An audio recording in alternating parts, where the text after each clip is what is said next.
You need people like me so you can point your fucking fingers and say, that's the bad guy. But I don't blame them, I blame you! You have to do better! What is up? Welcome to Drop the Hammer Weekly with my guy, the faster pastor, Matt Hammer. What's happening, brother? What's up, Chris? Good to be here. Always fun to talk moto. Like I said, I look forward to this every week. Honestly, it's nice to just get away from everything. Like, all right, let's talk moto. Let's go over everything that happened this weekend. So, how was your weekend?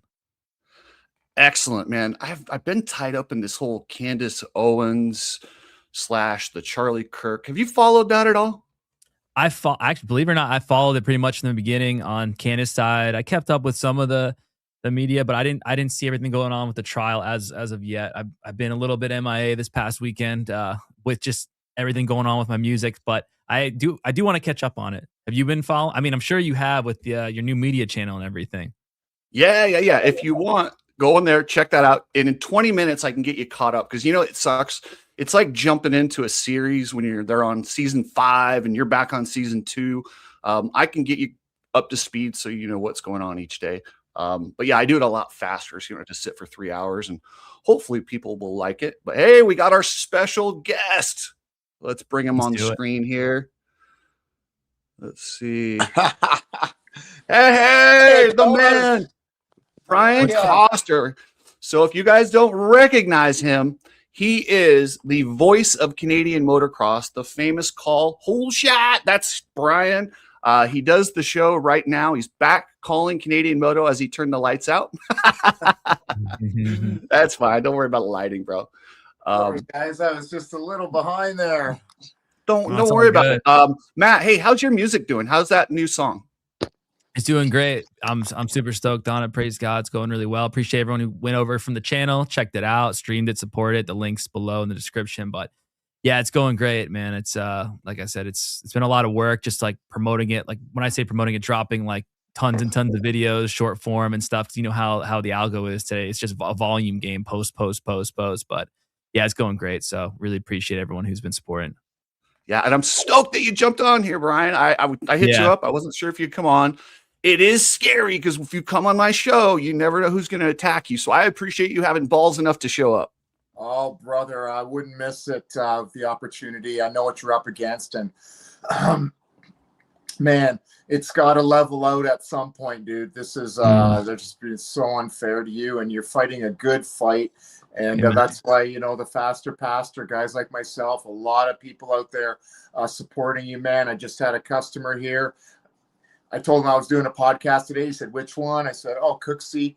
Dude knew all about you, all your history right down the road. Just talked about the AMA censoring you. And this is just a random dude that like trail rides and rides some fun. So, dude, your message is out there loud and clear. I don't know if I mentioned my cousin in California. You had shown a throat out to a Canadian Moto. My cousin sent a link to me, like the guys in Cal, and he's like, "Dude, you made Cooksey, blah, blah, blah." So, dude, it's not falling on deaf ears, my friend. Oh, well, Matt, on the broadcast this weekend, he even mixed in a Cooksey Media reference. I was like, no way.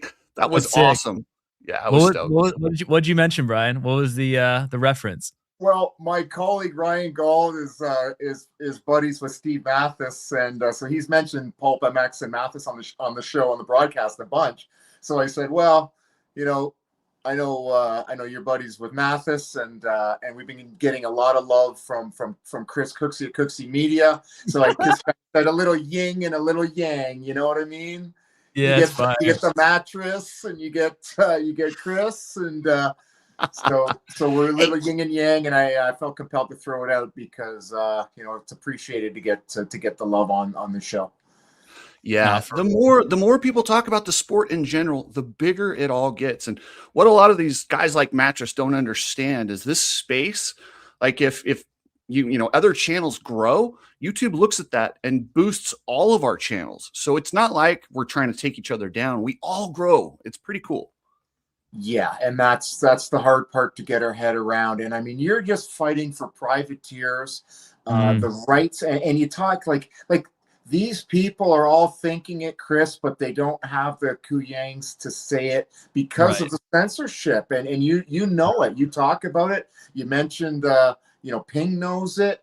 I enjoy some of his stuff. I enjoy some Daniel Blair. A little bit of Hopper here, a little bit of Walty Wanders there, a little bit of what's his face, Trackside. Oh yeah, Trackside Jay. Trackside here and there, Trackside Jay. But Chris, the full time is the show that I don't miss. The others are kind of hit and miss and cash, but no, I never like to miss an episode of what you're putting out, and always get something out of it. Awesome. Well, I appreciate it. And speaking of something new, Club MX, they landed a pretty high profile guy, and I wanted to hear what you guys think of it. They got the World Supercross reigning 250 champion who just departed Star mid-season. Matt, what do you think, man? Is this a good move? What's your opinion on this? Yeah, my thought, I think it's going to be a great move for Max. He wants that freedom, that control at this point in his career, right? He's been at it for a long time. Now that he was on Star, which is arguably one of the best machines out there. But the problem is now he's going to this new bike. He's going to be at a power deficit. I know Jamie does amazing work at Twisted. They're going to do everything they can on that club bike. It's going to be fire, right? But the thing is, it's still not that factory level team. It's not a PC bike, it's not a factory Honda. So he is going to be down on power. When we're in World Supercross, I don't know how much that's actually going to contribute, since you're going to have a mixture of the track not being so deep, right? Like, how many soft rounds are there besides that one Canadian round that you went to? Was that the one that was soft, Chris? It was, but they're on the other side. Brian could probably update us on that. Where they're going? The World Supercross? No, they're coming to Calgary. Yeah, it's a new round. So what's the dirt going to be like there? Yeah, that's going to be a crapshoot, fellas. I don't know what they got up their sleeve there, because it's a real mixed bag. What did they call Vancouver? Like that moon dirt? Yeah, moon dirt. Moon dirt, yeah. It made for some good racing, though. I loved it. I thought it was pretty cool. Yeah, for sure. So what do you think of Max Anstey going over to Club MX? I think that's a good move. I mean, he's used to Yamaha. If he's not going to be with the Star Boys, I think that's the next best place. I appreciate what Matt's saying. Yeah, the bike's not going to be quite there. But is it Max on 250 or 450? He will be on 250, at least in World Supercross for sure, and I believe in Supercross as well. Okay. Well, then that brings a lot more validity to what Matt's saying, that in the 250, as we all know, that's when, that horsepower makes the difference. But I mean, we've seen those club bikes do well. We've seen Voland up there. We've seen Simonson. We've seen Shock. Right. Those bikes are no joke. They got a rig and a half, a facility and a half, and they don't leave many stones unturned. I think that nuance to factory will be smaller. Smaller than the days of yore. I think there's a lot of shared technology, and I think Yamaha's not stupid. This is a really good, and I might not know for sure, but they must be supporting Club in ways that maybe we don't know about. Maybe they are getting those gearboxes for their A rider. We don't really know, but I mean, Yamaha, Matt, they've got to be throwing some good dough towards Club. I believe they're helping them. I believe they're helping them out quite a bit. And what's even better is, since they're not tied in with the factory, if they find something that's better, they can use it. So there is a different opening there. I forgot to shout out Drop Bear. He was here early, way to show up on time. He's our regular commenter. He's like part of the show, Brian. So yeah, I hear Drop Bear's name dropped all the time. So good on you, Drop Bear. Appreciate you. And yeah, we've heard factory riders talk about the factories not wanting to make the changes the rider wants. So it's a really good point that maybe Club can do a thing or two where we've heard it with Eli and Cowie, and then our friend came out of the woodwork talking about Weimer, right? Weimer. Thank you, Matt. Yeah. Weimer did a bunch of years in Canada, so.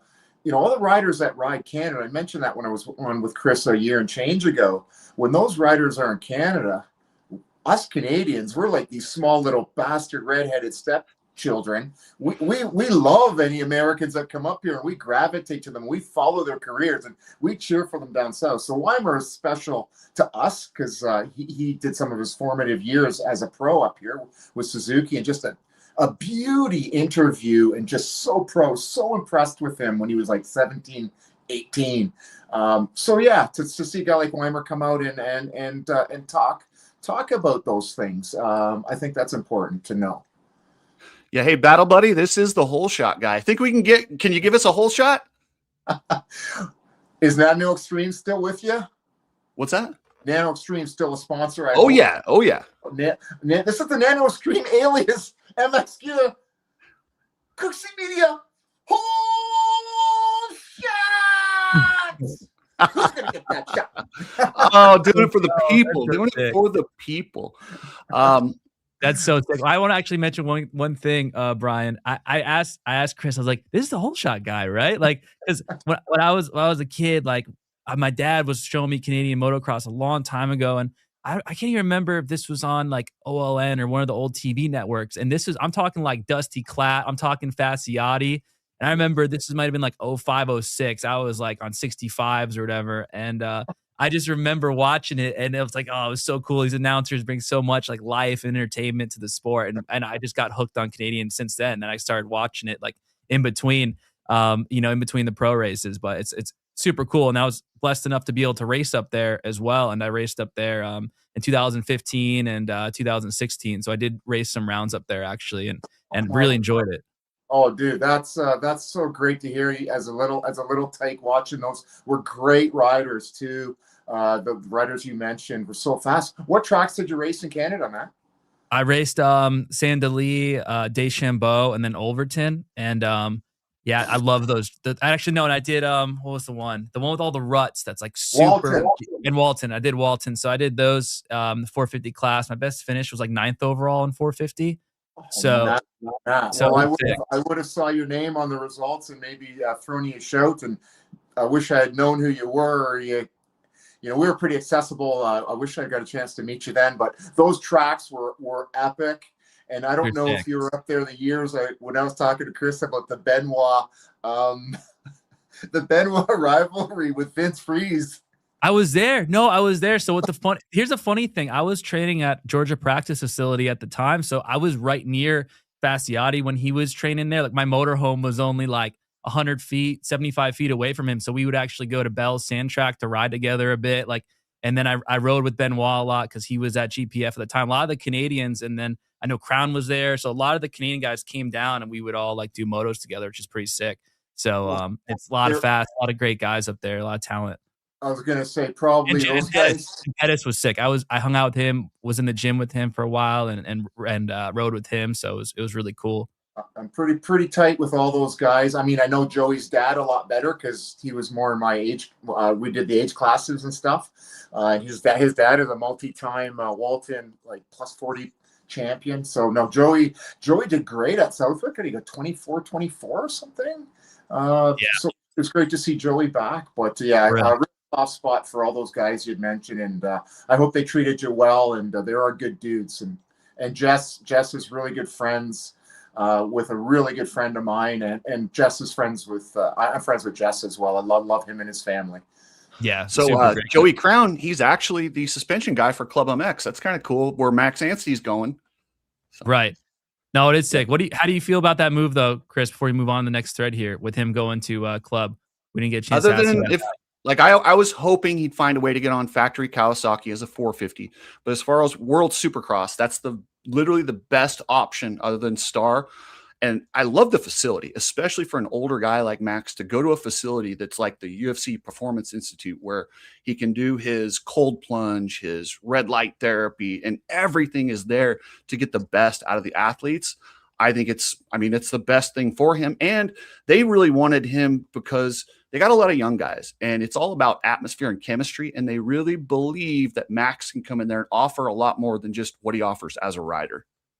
Sure. I mean, he's super experienced. He's been racing such a long time. He's gone through many different injuries, but yet he's got a lot of top fives. He did great at MX and Nations that year too. I think, what was he, like top 3 that one year where it was like kind of muddy, trying to think of what track that was again. That was I believe it was in England, and I think he won a moto.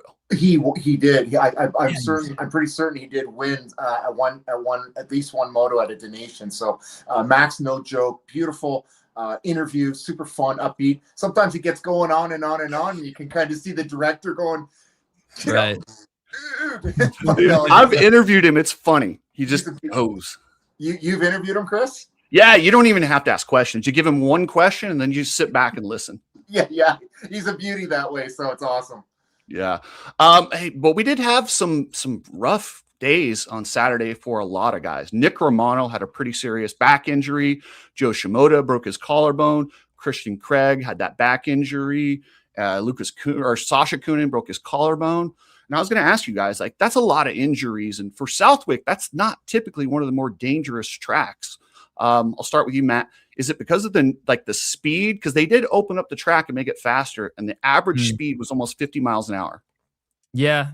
I mean, speeds definitely play a role in the game without a doubt. I mean, the faster you're going, the faster you can hit the ground. You know, when you're riding really fast, the ground, it hits hard. So one thing I want to mention, because I'm a local of Southwick, it's my favorite track. Ridden there a ton of times, absolutely love it there. Raced the Nationals there before. One thing a lot of people don't realize is they've been saying it more on this broadcast, but it's a hard base. And then you have this like soft sand on top. They've done a lot of improvement to even add sand in, just because over the years, all the bikes and deterioration takes some of that sand away. But you have a combination of chop and then moguls. What moguls are like the big bumps that are very round, and they have a lot of space between them for the guys who maybe don't know as much. But now it makes it really difficult to set your bike up properly, because you're not setting your bike up just for the chop. You also have to have it be able to handle some of that slow stuff. And your bike setup is trying to get the bike to work decent everywhere. You're never going to get it to work perfect at Southwick just the way that it is, and you have to actually have a special setup for Southwick. When I go to Southwick, I make a lot of bike adjustments, a lot of changes. I make my bike a lot more stable than I typically would make it at a dirt track. I change the outrake on the triple clamps. I'm softening some of the suspension in the rear, making the front stiffer, just to get that bike to sit more like a chopper, to keep that front end planted because of the high speeds there. So these are some things to keep in mind. Granted, I know a lot of these guys are coming in. They have all the technicians. They could plug in everything to the computer, but there's still something to be said about that rider feedback. They can get you a certain place, but they'll never get you where they completely need to be with that 100%. So there's a lot of moving parts there, and I think a lot of guys were happy who got out of there safely. Unfortunately, we did have some injuries, but it's one of the toughest out of the series, I would say. Brian, what do you think of the speeds? I was absolutely astonished when I heard that stats of average speed 50 miles an hour on that track. And I mean, as a spectator, I had all these plans on Saturday, and I got sucked into Southwick, and I canceled all of them. And it was a beautiful day, and I was in front of the TV watching Southwick because I just got sucked in. It was phenomenal. I mean, it was thrilling, those speeds, the track, the riders, the athleticism. I mean, there's just, I don't know where to stop on how amazing it was. So, Europe's got fast tracks. I'm all for rider safety, so I don't have the magic wand to say what to do. The tracks kind of stay the same. The bikes only get faster. Do we need the tracks, wider? Do we need a chicane here or there? I mean, that Romano crash absolutely horrified me. And that jump, when I was watching race day live and the riders were just kind of getting their feet wet to it, that's a big ass huck. And it is. And you could see guys tentatively getting used to it in the warm-ups and in the early days of the morning. And then when it gets into race pace and really trying to get that qualifying time, I mean, tons of guys are doing that jump and not getting hurt. So, Romano got hurt there, and it was a terrible thing. And I mean, I love the story of him, and I hate to see any of these guys out. But what do you do? Do you change that jump when it's kind of a pretty cool section? I don't know. I don't think you do. Jordan Smith spoke out. He said he was kind of upset they got rid of the tree turn, is what they call it, and opened it up, made it faster. But honestly, I love what you guys do in Canada with the paved starts. Matt's all against it, but it slows you down 5 to 10 miles an hour. If you launch off the gate, you're ripping in the first turn. You guys in Canada have a little bit slower, and it's not a lot. You don't have to slow it down a lot, just a little bit. And then scoop tires, gotta go. You gotta get rid of scoop tires and start devices. And I think those two things will slow it down just a little bit. And, you know, if nobody has a scoop tire, it won't be an advantage. So it's just one of those things. It doesn't do any good if everyone has it.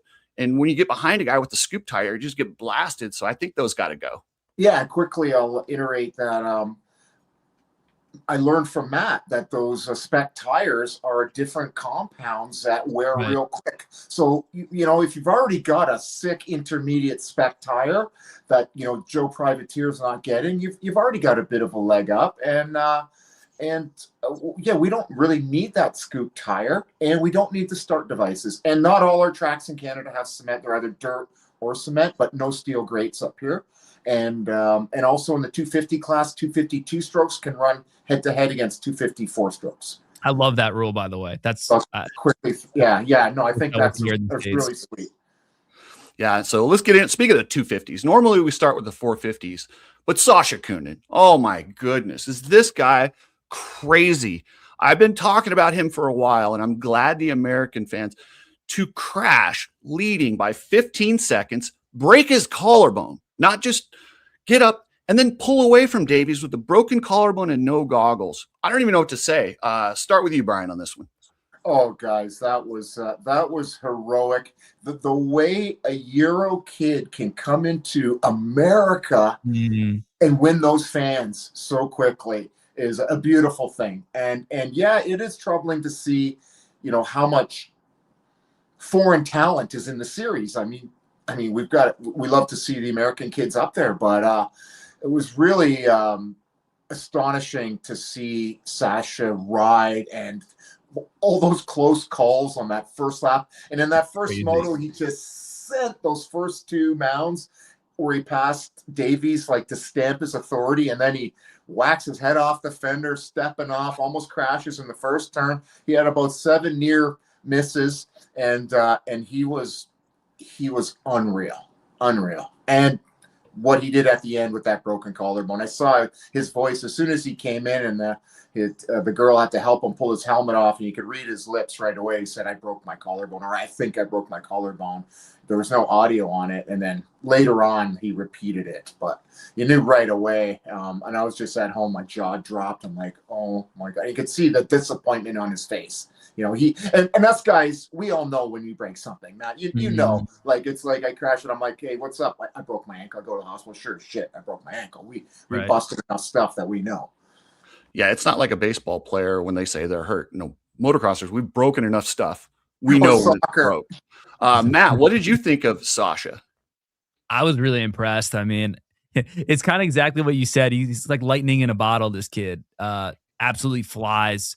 Wild riding style. I mean, all over the bike. He just sends it. He's almost like fearless. He reminds me of like a young James Stewart in a way. And it was cool. And when they mentioned that on the pit board, they put James on there. It was really cool acknowledgement when James was talking about it in the broadcast. Yeah, he really did great. And when you were mentioning Southwick too, Chris, I know you mentioned Lucas was even better in the sand than Sasha. You're like, yeah, like Lucas is the best, arguably one of the best in the sand next to Jeffrey Hurlings, but Sasha is great too, but maybe not the same level as Lucas. But wow, I mean, this weekend was definitely a statement, what he was able to pull off with that massive lead. But just like they said too, it was one of the top 5, I believe, in a moto in a record. Did you see that stat after the second moto, his like 33 or 34 second lead? So he's breaking records already at his second race here in America.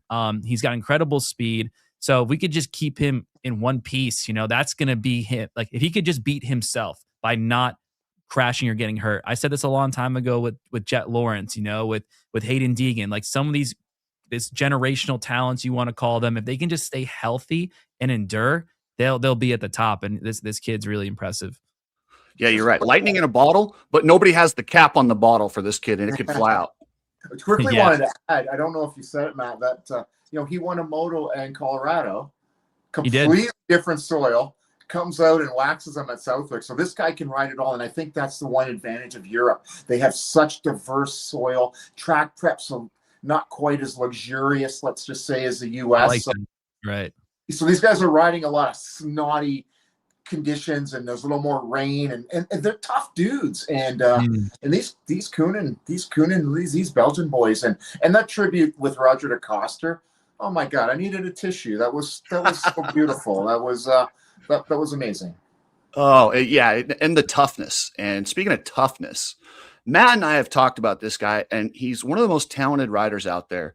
But I don't know what's going on. Like, I think Levi Kitchen, the way he rides, should win every race. But I don't know. He's got no heart. What do you think, Brian?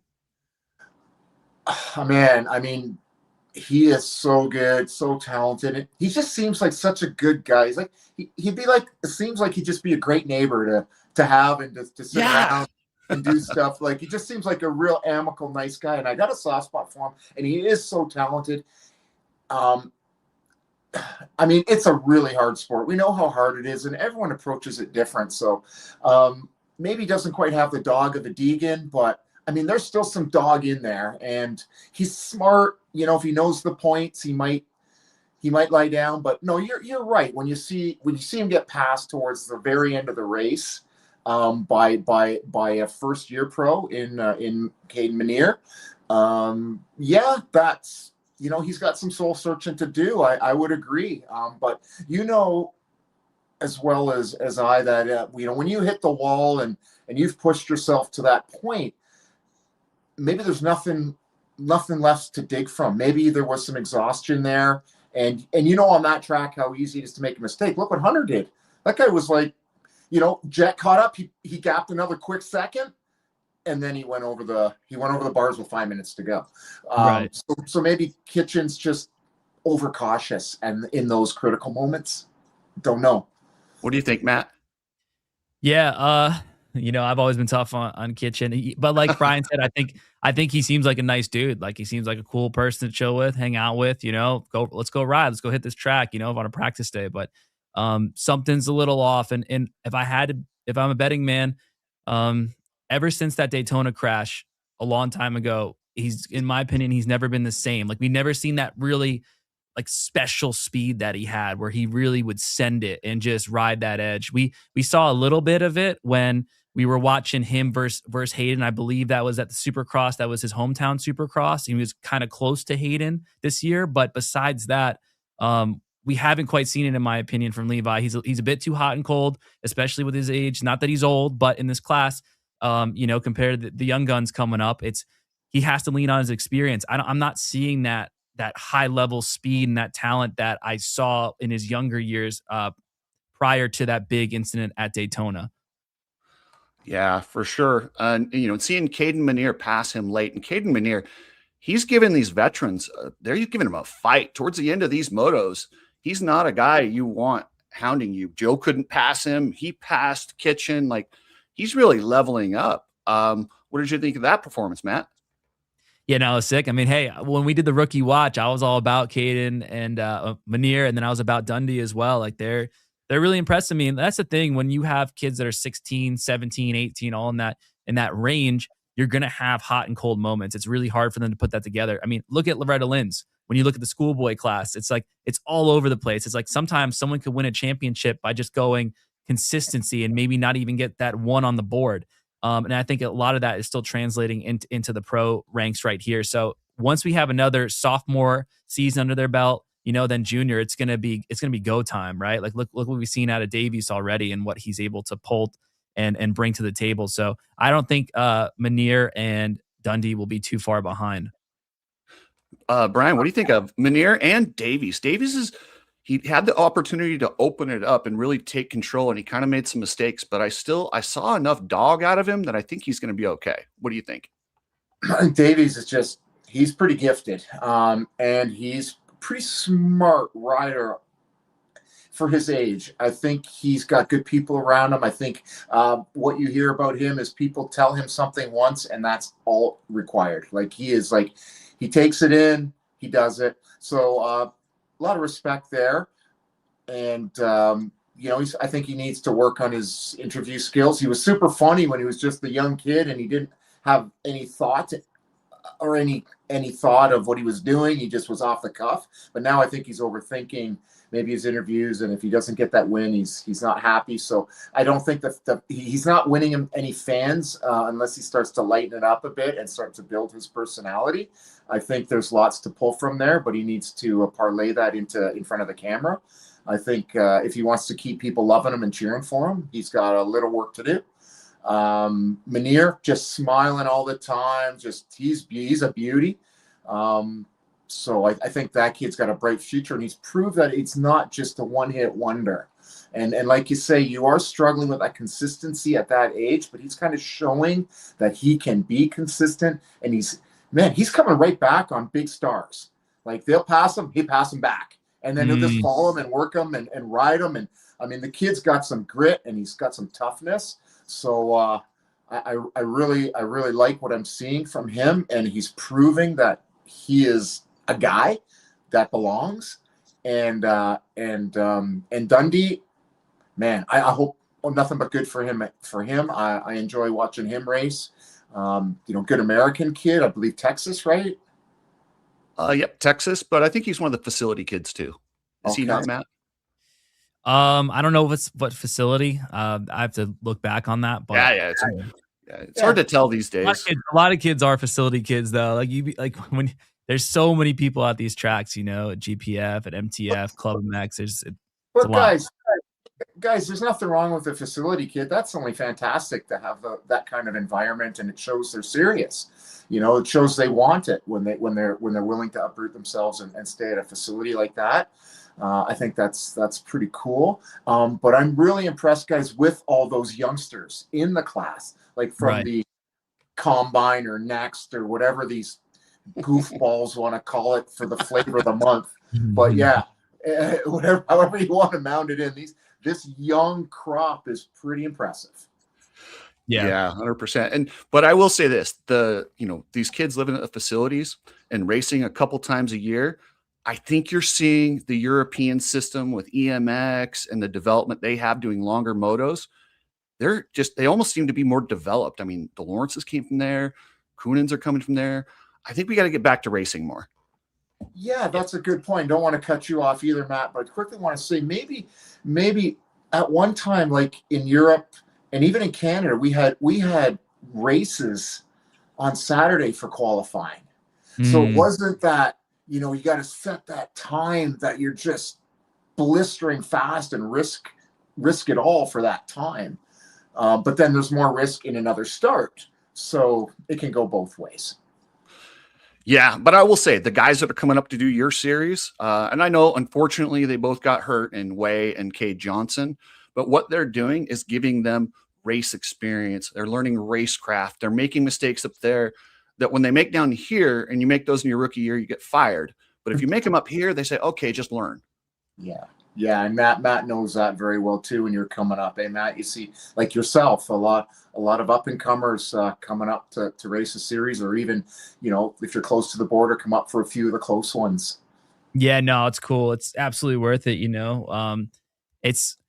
I loved, like I said, when I raced in Canada, it's super fun up there. The environment was very different compared to doing a AMA Pro National, just from even like showing up on the day and then after leaving. So when I say by that is, like, it felt a lot more like a family, a lot tighter knit, a little bit, obviously it's on the smaller side, but I really enjoyed that. I enjoyed the competition up there, the different tracks, the different environment.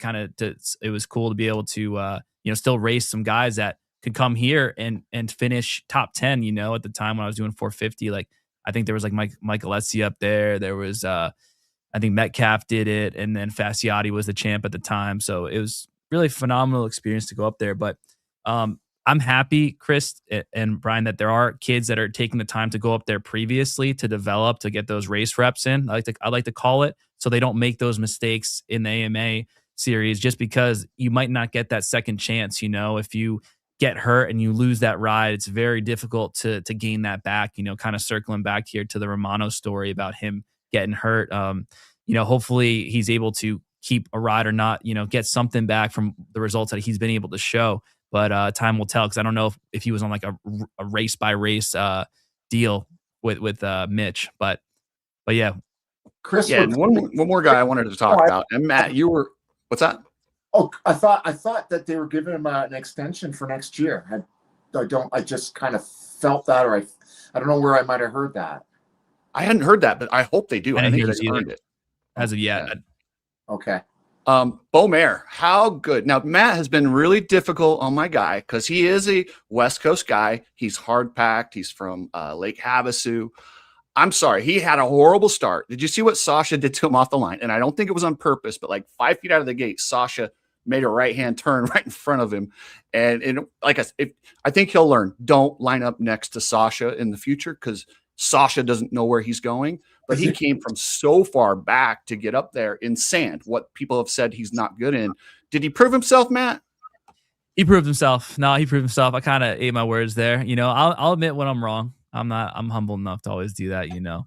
But no, he rode really great. He definitely did. One thing I do want to mention though about Julian is I was a little bit like he rode great. Don't get me wrong, but I still don't think this is his optimal track as of yet. Granted, he didn't get the start. He had a little problems off the line, but we're not seeing the Beaumaire that we saw in the California rounds as of like where he's able to lead. He's able to run up front for a while. And like, wow, he's actually pulling a little bit of a gap, some distance, right?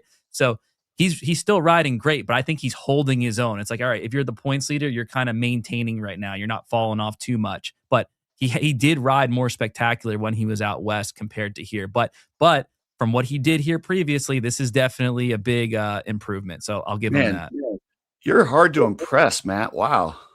You see the difference though. I do. I'm kidding. Hey, I think you have some of those guys that you're a little difficult on too. I know. So what did Beaumaire end up? Did he go like 5.6 or 4.54 or 5.54? I think he was fifth overall. I can't remember. He got fifth in the second moto, and he was right on Kitchen. He went 4.5. He went 4.5. So Manier beat him. Manier, it was Sasha, Kitchen, Davies, Manier, then Beaumaire. So I thought he rode it. I thought he rode phenomenal, and I forgot about his problems at the start. So he came from way back. And what about that other moto? Did he get a better start and still finished in that same kind of grouping? He got a really bad start in the first one as well. It wasn't as bad as Sasha cutting him off, but it wasn't a great start. Yeah. I'm not saying he's the greatest in the sand, but he's significantly better than in the past. And I think for a guy who excels in hard packed to be able to show improvement and get a top 5, and that is a tough field with those kids, all of them. Like nobody lays up. You lay up. It's funny. I listen to Stewart and Wygant. Like as a guy gets past, you think he's going to get a rest, and there's just another guy, and it just keeps going back. Like you might as well go fast because everywhere there's going to be a battle. No, good point. One thing. I didn't mean to cut you off. Continue, Brian. No, I was just saying, good point, Chris. Go for it. Oh, I was just gonna say, you know who impressed me more, Chris, actually, than your boy Beaumaire was Ryder D. I know another one I've been a little tough on, but I actually was really impressed with him. He impressed me a lot more than Beaumaire this round because he's now proving himself. Once he got that podium at Redbud, he was backing it up. I mean, he finished 3rd place in that moto pretty convincingly.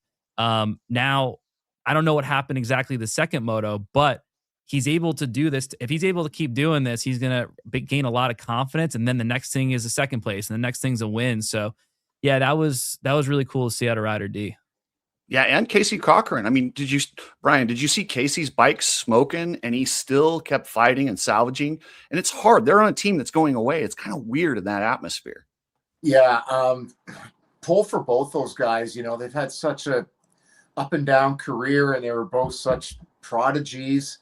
DeFrancisco remember when he was a little guy with that long Marty Smith hair, when he was on 65s, and he had the world was his oyster, and hasn't really got to live up to that his fullest potential. So I think there's still great things to come from him. I know Chris is hard on his mustache, but I think it looks cool.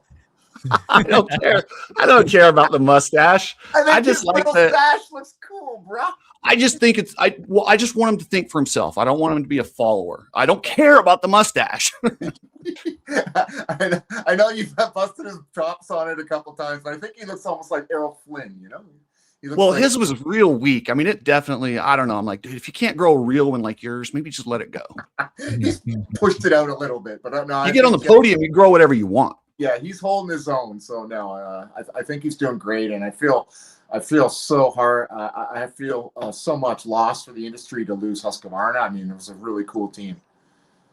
Yeah, hey, I got to give a shout out. My buddy Mark Savage. He was in Thailand. I know he's in Australia. That's why I went to Thailand and he did the Jeep, like the record. But shout out Sav. How you doing, brother? Let's see. And then anyone else in the 250s you guys want to talk about? Oh, Matt? I wanted to mention. So what happens here for Joe now that he's injured? Like, is it's cap? Like, is he going to come back for SMX now? This collarbone is typically a collarbone you could plate up and be back, in 2-3 weeks, right? But what are you thinking here now from this injury, since this title is going to be out of the question?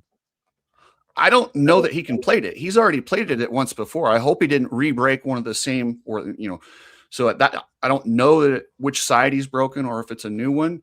But yeah, I would say probably plate it. Even if he doesn't plate it, I still think he'll be back for SMX. But I want to see him get on a 450.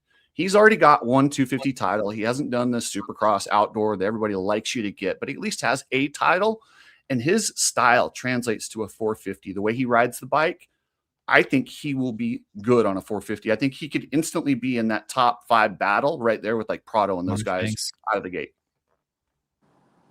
Yeah, what do you think about that, Brian? I would hope so. I mean, he's such a good rider. He's so physically fit. He's good at the end of the motos. I think he might have the strength and technique, like Chris was saying, to ride a 450 well. So I like to see him get the opportunity. And then again, yeah, like exactly what Chris said. We don't know if it's even surgery is required. And I mean, if you break your collarbone and it's pretty clean and you can heal without surgery, I mean, I wouldn't get a plate just because he's already out of the championship to save a couple weeks. So I feel he can be fit and strong for SMX, and I think that's what he should focus on. Mark, my buddy Mark, giving his number out here to Drop Bear. Yeah, everyone's going to get your number, Mark, just so you know. Yourself. Oh boy. I hope Joe heals up soon, and I agree with you. What we saw out of Joe at the MX and Nations, how he was able to rip on that 450 and give Eli a hard time, and what we were able to see, he definitely is a great candidate for a 450 for how smooth his style is. I guess time will tell, but honestly, I do hope he stays 250 a little bit longer, because I'm actually a little bit. I know we're going to stack on here, but I'll end with this. I would prefer for Joe to stay 250 instead of doing what Garrett did. I would like for him to stay and give him a higher chance of getting a title before moving up, just because the 450 class it's a different ball game. Once you move up there, it's a different world. So I'd like for him to still just get another title besides what he did in SMX title, because he still has the talent. Fair. I think that's a great assessment. And then is Honda going to run 3 450s? I want to stay with Honda, so I would love them to run 3 450s, sure. But I think that's a great point to keep them on Honda and to nail down another championship. Yeah, and these guys all want to go 450, but you're right, Matt. You do get lost really quick. You go from being a star that we're all talking about to 5th, 6th, 7th place, and we kind of forget about you. So, you better be really good and ready, and you might as well. You don't want to rush out of there when you can still be a guy and learn and make good money. Like your boy, well, I know we're about to move on, but your boy Garrett Marchbanks, like he could have been a title threat this year. He was crushing it last year, especially before he moved up to 450. Like, I know he doesn't get the starts on the 250 because he's so big, but he would come through the pack and march his way up each and every time. And I think if he was still in the 250 class for outdoors, he could have been in points contention over Levi. Possibly, but then you also run the risk of he's a big dude. If he gets some bad starts, some of these rookies are fighting hard, then all of a sudden his value's out and his career's in jeopardy. He took the opportunity because he had it, and I fully encouraged it. And I was like, get him on the 450. And I mean, he has single-handedly saved Kawasaki's reputation as we transition to 450s here. Like without them, like he was like, dude, they were really in the shitter. I mean, it was bad. He did, but I'm saying from a financial standpoint, a title's got to pay more than just his base salary at Cowie. And then once we go to Supercross, I hate to be the guy to say it, but Supercross is going to be a lot taller order than outdoors. He's an outdoor guy when we compare. I mean, I know it was his rookie season, but Supercross is so stacked. We have a lot of these guys 450 guys who are having more trouble outdoors who could crush indoors. Like let's say Cooper Webb, let's say Hampshire.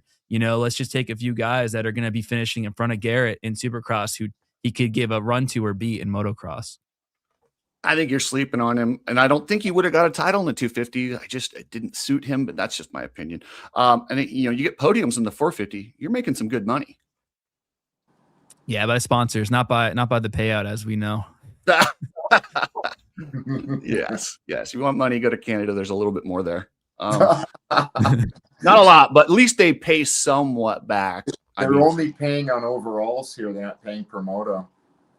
Well, but they don't have a $100 million TV deal. They're not getting 30,000 fans at $100 a pop. Like, I get it. Yeah, I know it's pretty piss poor down there for the when you add it all up. And I don't want to get off topic on you guys, but Chris, I really appreciate everything you say, and you talk about those packages. But what always gets left out is the video pass, which they're selling all around the world now, English, now French and Spanish. So every dude I know has that video pass in Canada, and it's like $200, something like that. And I've bought it, I don't know, for 5 years now or so. And I don't think I've missed a Supercross or an outdoor. Probably longer than that. I've bought that pass maybe since it was even available outside of the US. Because for you guys, it's Peacock, and for us, it's that whatever the hell they call it, the supercross.tv. And I don't know, dude. You got to get a VPN and Peacock it. You're wasting money. Yeah, maybe. Maybe. I mean, there are some guys here that are a little more cheapskates that will just watch whatever on YouTube and highlights and stuff. But I like all the preamble. I like Race Day Live. Make a kind of a day out of it. And for Supercross, it's just awesome to have. We usually have Supercross parties, so a handful of guys that are all intermediate or pro level riders, and make some food, and it's a bit of a shit show, and we have a great time watching. I will say I love the coverage with James and Wygant. I don't have to listen to Ricky. It's so good, and JT does a good job. That girl, I don't know, she's okay. She says some stuff that makes me laugh, but I really think the coverage is good this year. I really like the girl that was in between the two. And she rides a bit, but I was bugging me. Her name slipped my mind. But it's not Katie Osborne. It's not Shanley. Yes, thank you. I like her. She seems really genuine. I know she likes to ride a bit, and she genuinely knows the sport. Where Katie Osborne is just brand new learning. And hey, she's a TV person. She's an NBC plant. So where Haley is. She's a little more grassroots. Yeah, they're no Brian Coster, but they're pretty good. For real. So Jet back on top with his ankle saver foot peg that his dad took credit for inventing, but he didn't really. His dad takes credit for everything HRC does, but it was a good idea, and I think they might be in trouble. Matt, what do you think first? I mean, clearly it made improvement what we saw from Jet this past weekend, right? Like he got back on the top step of the box. He looked phenomenal. It's going to assist him every single moto. He's going to be able to fall back there because the way that Jet rides, he's like a feather. The way he just is able to float around the track. I haven't seen many people ride like him, if any. And his technique is so sound, so perfect. And with that foot injury, it's been really difficult for him to have that same balance. He's been making mistakes in the ruts. He hasn't been able to quite put everything together as he did in his perfect season and the year after. So this is an improvement. I still don't think it's the Jet of perfect season Jet or the Jet pre-injury, but he's very close. And if he's able to make improvements with his foot, or maybe just continue what he's doing, and I don't want to say he's getting tired, Chris, because I'm not quite sure, but what I have noticed from Jet this year compared to some of the other years is he is making mistakes that he didn't typically make. Like, let's say tucking the front end behind Deegan, crashing at high point and qualifying with Deegan. Maybe Deegan's a factor here, but at Southwick, he crashed out and leading. And I know that hill, like that crest, you're making that left hammer, you come up over that crest. And what the TV doesn't show you, I don't know if you guys have been to Southwick before, but it's like an off camber. So you come up this crest, it's all kickers. And then over that side, it's all kickers too. So it's a downhill off cambered right hander. And if there's lines in it too, there's an outside, typically a middle, and then a really tight inside. So if you miss that one of those lines, you could tuck the front end so fast, and it's a fast section. Like it would hurt to go down there. So when he got up, I was happy to see him get up so quickly. But these are still things that are not typical of Jet Lawrence. The elite caliber Jet where he's just crushing it. When he's kind of like, all right, I have that 3 to 5 second gap, and I'm kind of coasting, riding at 90% Jet. It seems like he's putting everything in to be at the top of the box right now. I don't think we're getting 90% Jet when he was at the perfect season level. Yeah. What do you think, Brian? I think it's showing that Jet is not infallible, and it's given the rest of the field some hope where they didn't really have much hope before. It was like the race was for second. So now, I think everyone it's leveled up a bit, and they feel like, they know he's good, but he's beatable. Hunter seems to be on par right now. And did you guys see in that second moto when Deegs had to start? It was a good 10, 12 minutes before Jet got around him. And Hayden was sending it. He looked good. And then, Jet wore him down a bit and didn't get the pass. But, I think it's given everyone else an idea that they can beat him. I personally have had a tailsnavicular fusion, so I know what Jet is dealing with. And before I got that thing fused, guys, man, and I heard the word fuse, and I was like, I'm not doing that. I'm fighting through this. And it was like I wasted 1.5 years of my life trying to recover this injury that was not recoverable. So once I got it fused, oh, dude, I can do everything. But my rear brake pedal is like a light switch because I don't have that modulation. And sometimes I'll hit it in whoops because, if you actually hit your back brake in sand, whoops or whatever. So my brake throw is like micro. So, it's an on-off switch. So, it definitely holds you back. You lose your balance sometimes, whatever, but I can basically do everything with it. So the fusion was the best thing, but I know what Jet's going through, and people say, oh, that limp is maybe accentuated, and maybe he does as a psych out the other competitions. Like, look, my leg is pooched and I'm still beating you boys. But I think it's pretty legit because before my fusion, it was so tender. If someone actually just bumped my foot by accident in a crowd, or it would like send me through the roof in pain. So I get to live so guarded.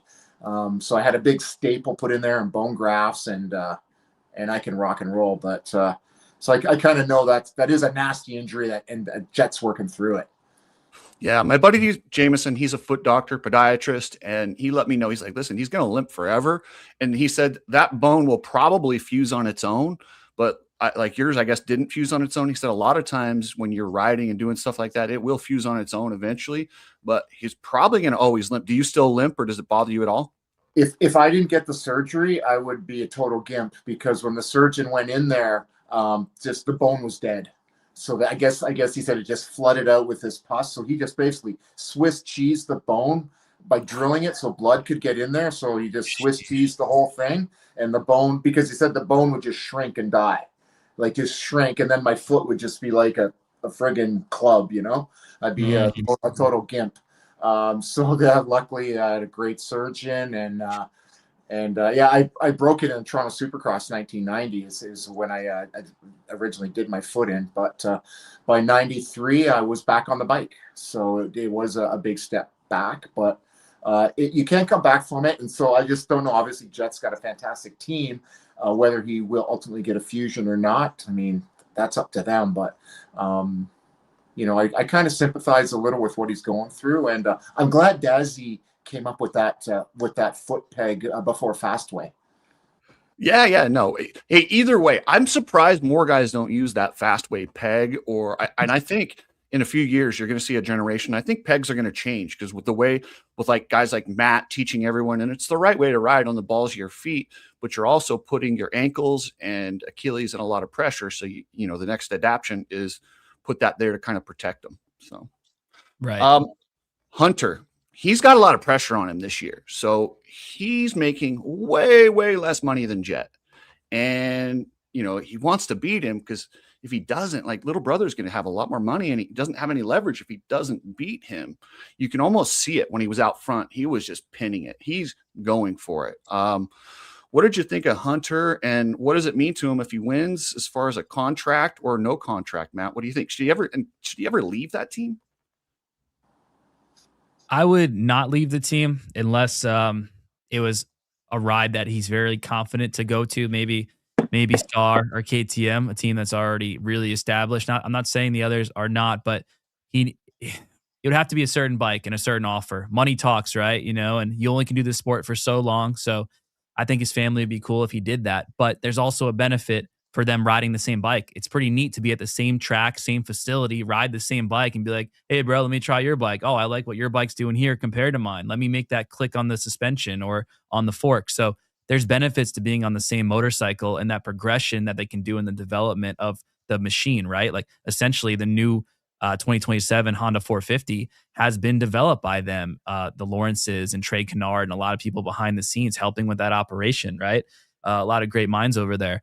But for Hunter, that, like you said, the championship definitely has to weigh on him because he will have a lot of pull in a bargaining position. I mean, his agent will, right? If he's doing his job correctly, that's going to be. But if his agent is able to pull it, then he should get paid a lot more if he can beat Jet. But one thing that's going to help with this whole thing, Chris, and I think you could relate to this too, Brian. As a racer, we're all racers here. When you lose, that gives you extra motivation. And he's got to still be a bit bitter about what happened in the Supercross, going down to the last round, being so close. And I know he was able to show a lot of sportsmanship, with many people couldn't do, but I know he wants to win because he's riding so great right now, arguably the best he ever has in his career. So if this is the year for Hunter to do it, and I think it's very likely from how he's going. But Brian, isn't there going to be some animosity next year if they're training and he's helping set up the bike because he's better at setting it up and Jet's winning and he's making like 25% like what Jet makes? Wow. Matt made a lot of really good points there, and I agree. And yeah, I was kind of thinking in my head as he was speaking, can you imagine how Hunter feels when he puts his head on that pillow at night, when he's beating his brother and his brother's got, the $4.5 million contract and he's got, well, I don't know, the $1 million contract or whatever it is. It is significantly less. They both have built great lives for themselves. But it's still got a sting, especially when you're going toe to toe on Sunday and putting in that effort during the week and doing the development. I don't know if the relationship is as strained as sometimes it looks. With right after the races, they're not high-fiving like maybe they used to. Maybe they are grown a little tired of one another. But they're still brothers, and I think any of that can be worked through. So it's hard to say exactly what the dynamic is there, but I mean, Hunter's got to feel a bit of sting for sure. And then the other two guys in this series that are really good, you got Deegan and Prado, are they're just a level off. Deegan, like I said, fought there for a good 10 minutes. And then Prado surprised me. He usually fades like a wet rag, but he did not. He came and charged all the way through to the end and almost got Deegan. What did you think of those two guys, Matt? Well, I want to make a point here too. Prado rode well, but I was actually more impressed with Deegan's performance than Prado's performance, and here's why. Deegan came out of the gate swinging, got a second place start, was almost in the lead, right behind Hunter. And when you're racing and you're upping the level to like this next level that you haven't quite hit as of late, you can only stay there for so long. And Deegan is improving so much riding with Hunter and Jet at that pace, and he only could hold it for so long that you could tell he started to get winded, or maybe he got a little arm pump. Something happened. You could see his lap time significantly drop. It was like 3 seconds a lap. He was doing like 202s or 203s, and then he dropped down to 206s. So that's a big gap at Southwick just from riding there a lot. Now, when you spend all that energy up front, I remember like when I was doing the national there, and then you look at the at the finish line and you see halfway when he crosses the flags, and you're like, okay, I gotta put the brakes on a little bit here and take it easy. I got a long way to go because you still have those 2 laps after halfway. So you're talking a 35-minute moto in the sand, and it's hot down there because Southwick, if we're not down south in Florida or somewhere, where we have the same humidity, but that track's in a pit. The sun radiates in there, and it's brutal. You don't get wind down there as much either. How it's just in this like crater. So I'm sure he felt it a bit, and he was like, "All right, I gotta just salvage this. I'm in a good position." And he still went. What was it, 2-3 on the day? So he got third overall, but he did beat Jet in one moto. Even though I'm sorry, Hunter in one moto when he went down. So it was still a really great ride for Deegs. Prado rode great. Don't get me wrong, but he was, in my opinion, outshined by Lucas on the same bike as him, and he didn't get the starts. He didn't really lead up front like we saw him do on the Kawasaki, arguably there, last year when he said Southwick was one of his best tracks. So he rode great, but it was kind of like any other race for me with Prado this year. He's been a little bit hot and cold. Brian, what did you think? I was really impressed with Prado this weekend. I thought he was amazing. I know, Chris, you talk about the Euros not being able to take the heat. Well, this is about a year and a half for him now living in Cali. So he's got to be getting used to the heat. And Spain isn't exactly a cool country. Spain gets some baking hot temperatures. And Spain, if you guys have ever been there, they are motorcycle mad. Like every billboard is motorcycle. Like Formula One wasn't big there until Fernando Alonso made it big. Like Formula One was the second fiddle, where in every country it's kind of Formula One. It was all MotoGP and motocross. So he comes from a really sick country. So he's kind of used to the heat. I think he proved that. So I don't think we can use that as an excuse for him. But I think he rode phenomenal. He charged on Deegs in that second moto, and Deegan had to step it up and visibly revisit that inner beast and step it up because Prado was coming on hard.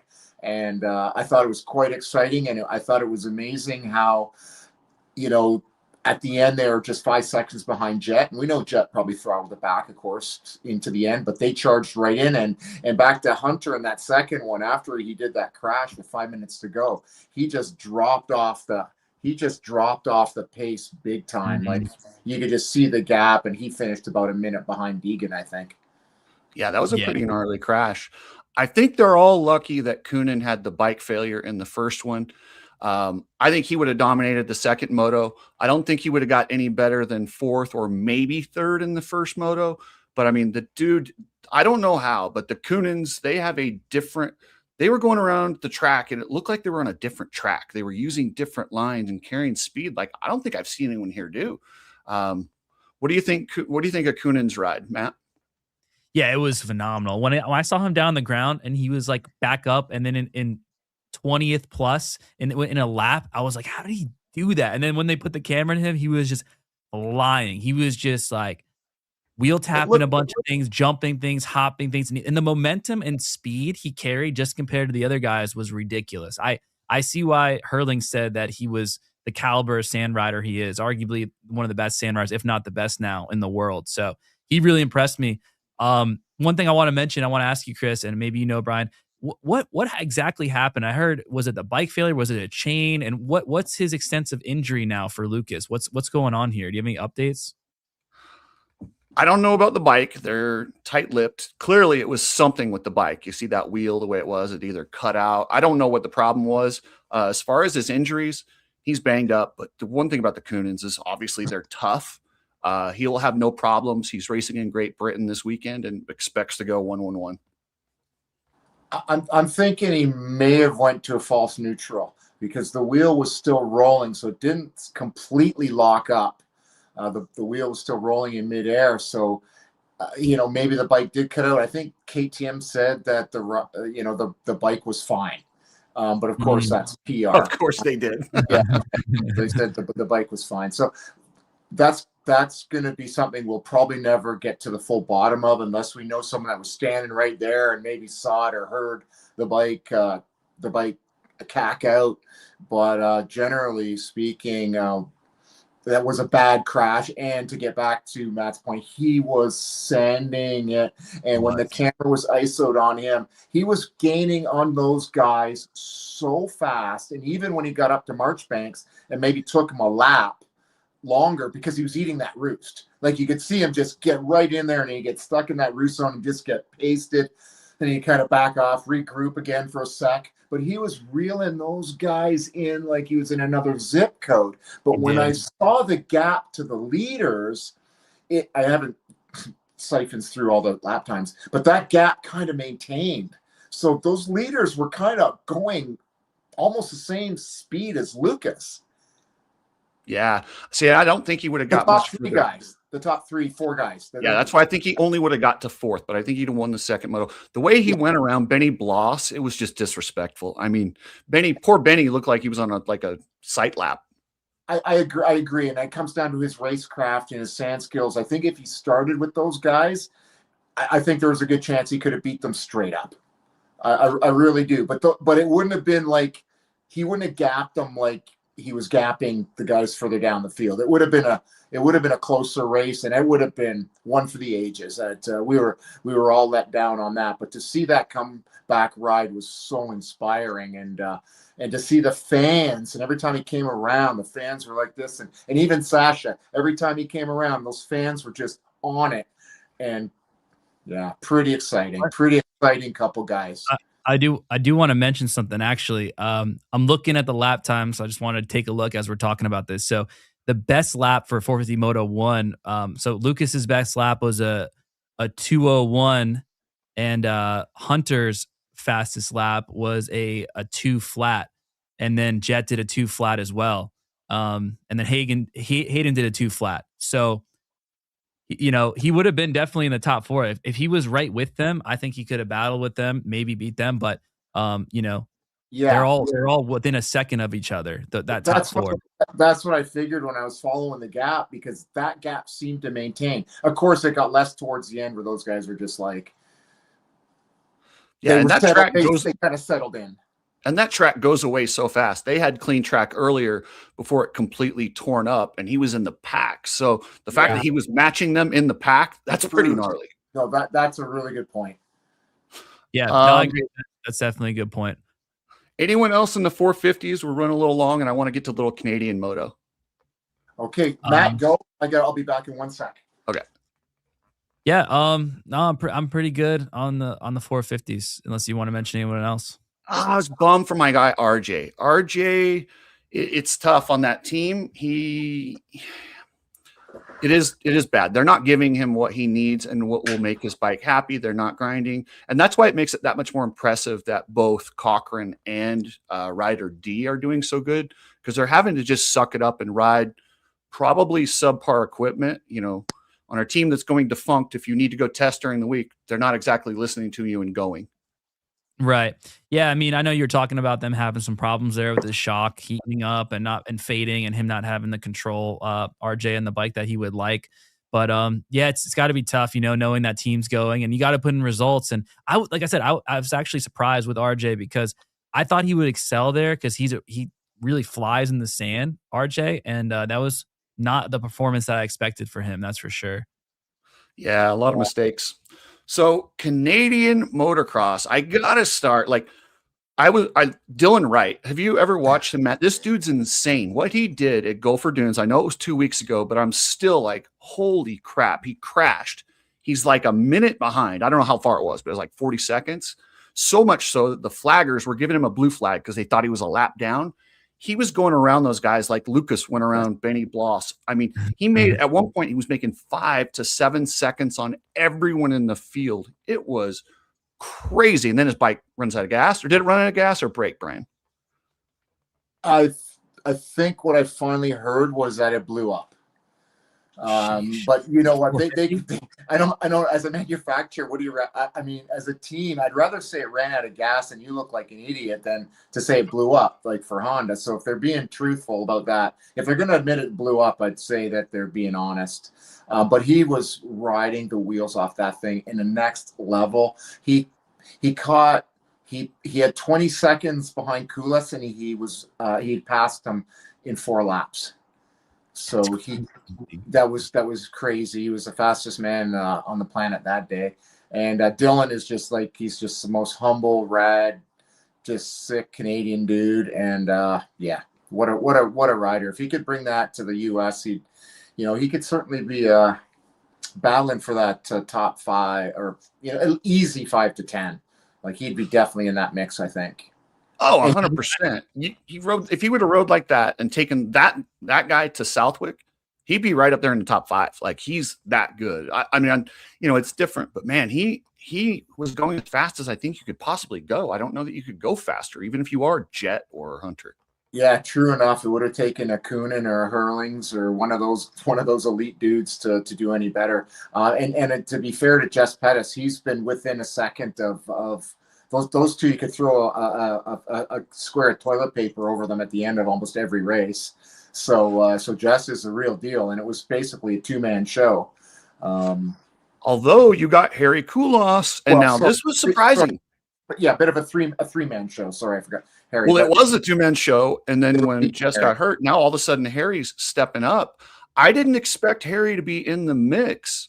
Now, was Dylan slower on this hard track, or did Harry step up? Because I was surprised. That didn't like the same guy, Dylan, from Gopher to this weekend. Riverglade on the weekend is Dylan's least favorite track on the circuit. So he's going in there with that mindset, like, dude, I hate this place. So that's never good, as Matt knows. Sometimes you got to lie to yourself and go, gee, I love this place, and just believe your own lie to get through it. But no, he did. And the track, they got some terrible rains Thursday, Friday, so it got a little more ruddy than normal. So it was kind of goofy, and it almost looked like they had like amateurs set up the track beforehand, which they didn't. But some of those berms didn't flow; they kind of squared off, so they're kind of this notchy. There wasn't a lot of flow. It got better as the day wore on. So I mean, Dylan rode good, but Harry's no joke, dude. You guys saw what he did back in the States. Was it 04 outdoors? That guy was serious business. So no, Harry's a great international rider. So yeah, in the most Canadian move ever, a team takes the point leader in the 250 class and moves him to 450. Oh, people about that. What they did with Preston Kilroy was they were perplexed on what to do, and then I think Yamaha made the call to the team, and they basically said, okay, Kilroy's going to get his 250 win bonus to ride the 450. So Kilroy basically got his bonus money as he would if he won the 250, and he went up. And now they got Ryder Malinowski. Boom, wiggle your nose. We got a podium guy and a winner and the fastest guy out there. So it was a pretty strategic move that makes them look like really brilliant. I think it really was just a win-win, and what a way to smooth out a problem when your top guy is out. So I think they came out looking like the hero. That's a lot of confidence in Ryder Malinowski, though, because I mean the 250 championship's pretty important, and you get a guy who's a little bit wild to trust that he's going to do it. I mean that was and he had his issues this weekend. What happened? With Ryder? Yeah, he had a couple of crashes, but he still was the fastest guy. Boy, Ryder, did he get I think he went 2-1. I can't even remember. I don't know. He was way back though. In the first moto, Cade Johnson. Now this was such a bummer, and you lost him for the year. Yeah. Was ripping, and the bike locked up in a straightaway. Did you catch this at all, Matt? I didn't see the crash. No. Oh yeah, but he was ripping. His bike locks up, and he cartwheels down the straightaway. Do you know the extent of his injury or what happened, Brian? I don't. I just heard he's going to be out for the year. And yeah, okay. I saw him in a neck brace, but I wasn't sure. He flew back home and he had a big neck brace, and but that was nasty. Yeah, Vincent Way's out for the year as well, so that's a real blow to our series. You know what happened? What's that? Yeah. You know what happened to Way? He had a pretty good crash, and we caught it on the broadcast, but they're pretty mum on what his injuries are. I don't know what the injuries are. But it was one of those we're hurt, but we're not telling you posts. He hit the deck pretty good, and he was sitting up, and it almost looked like he was favoring a knee, but maybe that was just the comfortable position for him. So I don't want to speculate. I see. But yeah, no solid reports yet. So you're back in the booth. How does it feel after being out for so long? It's a little rusty, and still maybe lacking a little bit of just knowing all the teams and yeah, I don't even know what I had for breakfast yesterday. So man, I wish I had reviewed. I should see where Malinowski was, but I'm pretty sure he came out of there with good points. But no, it feels good. Like Goldie and I go way back, so we were friends way before we were even on the show, and he's like family in a sense. That we can really kind of have fun and work well together, I think. I don't know if it comes off how it comes off on the show, but it seems like we have pretty good chemistry, and funny stuff. Like way back before we were TV, right? Goldie'd come to my house and we'd have a little argument or something. He'd start on, I freaking hate you, Coster. I freaking hate you. To go at the door, slam the door, and the next morning he'd call me up. Hey, dude, want to go for breakfast? You know what I mean? So it's just like, it's you know what you're getting. He will never stab you in the back. He'll stab you square in the chest. So you know what you're getting. So I appreciate that. We go for breakfast. Just like you have a fight with your brother, beat the tar out of each other, and you're still brothers. So yeah, dude, there was like 2 or 3 weeks ago, there was a race where I think it was Way or Malinowski. One of them passed on the yellow. And you were talking about a possible protest, and he wanted nothing to do with it. Every time you mentioned something, he's like, well, let the refs handle it. I was laughing. That was so funny, but you kept bringing it up. They amended our rule that you're allowed to pass on yellow. Like, I mean, that was new to me. I didn't know the new organization had made that rule amendment. So I guess you can pass on a yellow in Canada. Well, I thought it was at least something to talk about, but he was just, no, well, let the officials handle it, Brian. Like he was shutting you down. You could hear it was like a little, I'm like, okay, I get it, Goldie. He's okay. No, I appreciate him and his openness and candidness. And, you can't always love everything that comes out of someone's mouth, but you love most of it. So, hey. No, I mean, when you're talking for 4 hours you guys do, you're going to say some silly stuff, but I'll tell you what, listening to the broadcast, it was, like with James and Wygant, when I saw you were with Goldie, I was like, yes, it makes it so much more enjoyable. You guys crack me up making fun of Kingsley and those guys, but it's all in good fun. And it's like the most Canadian way ever, because you're still really nice, but you're making fun of each other. It makes me laugh, and I really enjoy it. Oh, thanks, Chris. Oh, that's cool. We are all like family. Like I was on the road with Kinger and Daryl for a couple decades. So we would be rooming in the same hotels and the same restaurants. So you know what it is when you're life on the road and you're with a team. You get pretty tight, and so no, we're a pretty tight group, and yeah, it's a lot of fun. And I mean, our series is it's not US, but I mean those guys are still fast, and just like in the US, there's big gaps between the top guys, right? And you see that, and it's a bit disheartening to see that, our third place guy is 30 seconds behind at the end. But, I mean, they're still really good riders, still really strong athletes.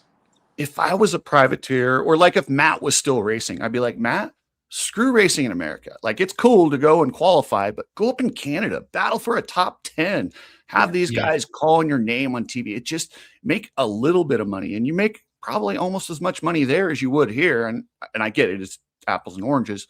But they try and give back to the riders. And I really appreciate the Thompsons for that. And, every series has its issues, but I know they try and they genuinely care, and I can work with that.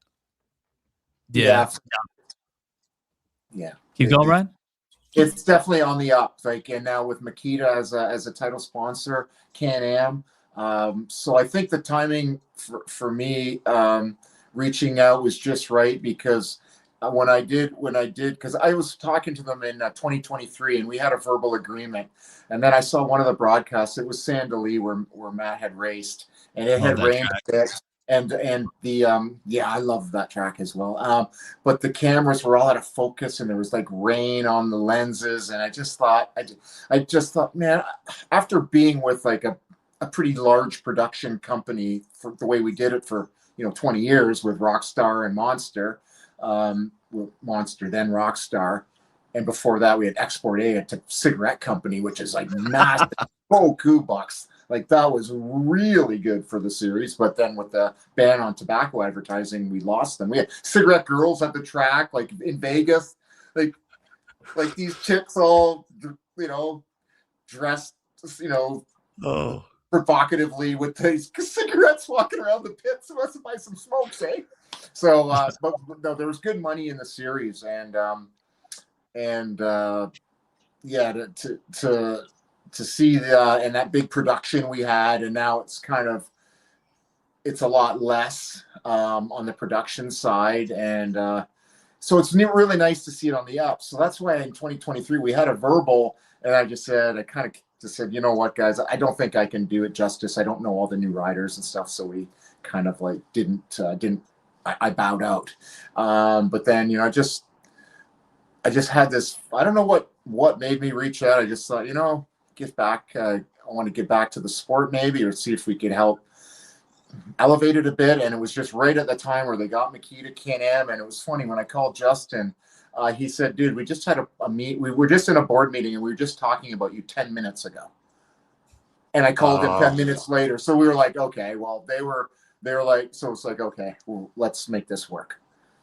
yeah. And after I had you on the show, I was like, man, and it just, when I would watch the broadcast before, and the guy they had before you with Galdi seemed like a really cool dude, somebody I'd probably want to hang out with, but he just, it was like, it's just boring and so not willing to say stuff. When I saw that you were on there, I was like, yes, Canadian Moto is back. And I really believe you guys can kind of get it going. And you build that excitement when guys like Matt see somebody like you who really, and I appreciate how much love you give the riders, and not just the leaders, but you give all those guys, and that makes them want to go be a part of it. And I think you're onto something. So yeah, for real. Yeah, it's a lot of fun. You can see it on the app called Ride TV, RYDE .tv, and we have it here on Fox Sports Racing. So that's almost all the cable subscribers or satellite TV subscribers can pay $5 or $7 a month for that. And MotoGP is on Fox Sports Racing. So a ton of subscribers, because MotoGP has such a huge following, and they've got a plethora of other really good motorsports. So they play the Canadian show over and over on a loop. So any one broadcast is going to get half a dozen plays at prime time, midnight, 3 a.m., whatever. But you got to appreciate it's like a four and a half hour thing on your on your channel guide. It's like Canadian motocross. Like, okay, it would take a 4-hour block of my life. So people watch it in chunks. And before I was on the broadcast, I'd record them and watch them in chunks. And so yeah, I put it on in the background when I'm editing my video from the day before. Nice. Well, yeah, it's there for people to check out, and if you're ever up in Canada, we'd love to have either of you guys up. We'd definitely host you and show you a good time. What do you think, Matt? You want to go race Canada? Hey, if it lines up, if I can get the time off from the firehouse, I would love to go there again. It was super fun being there.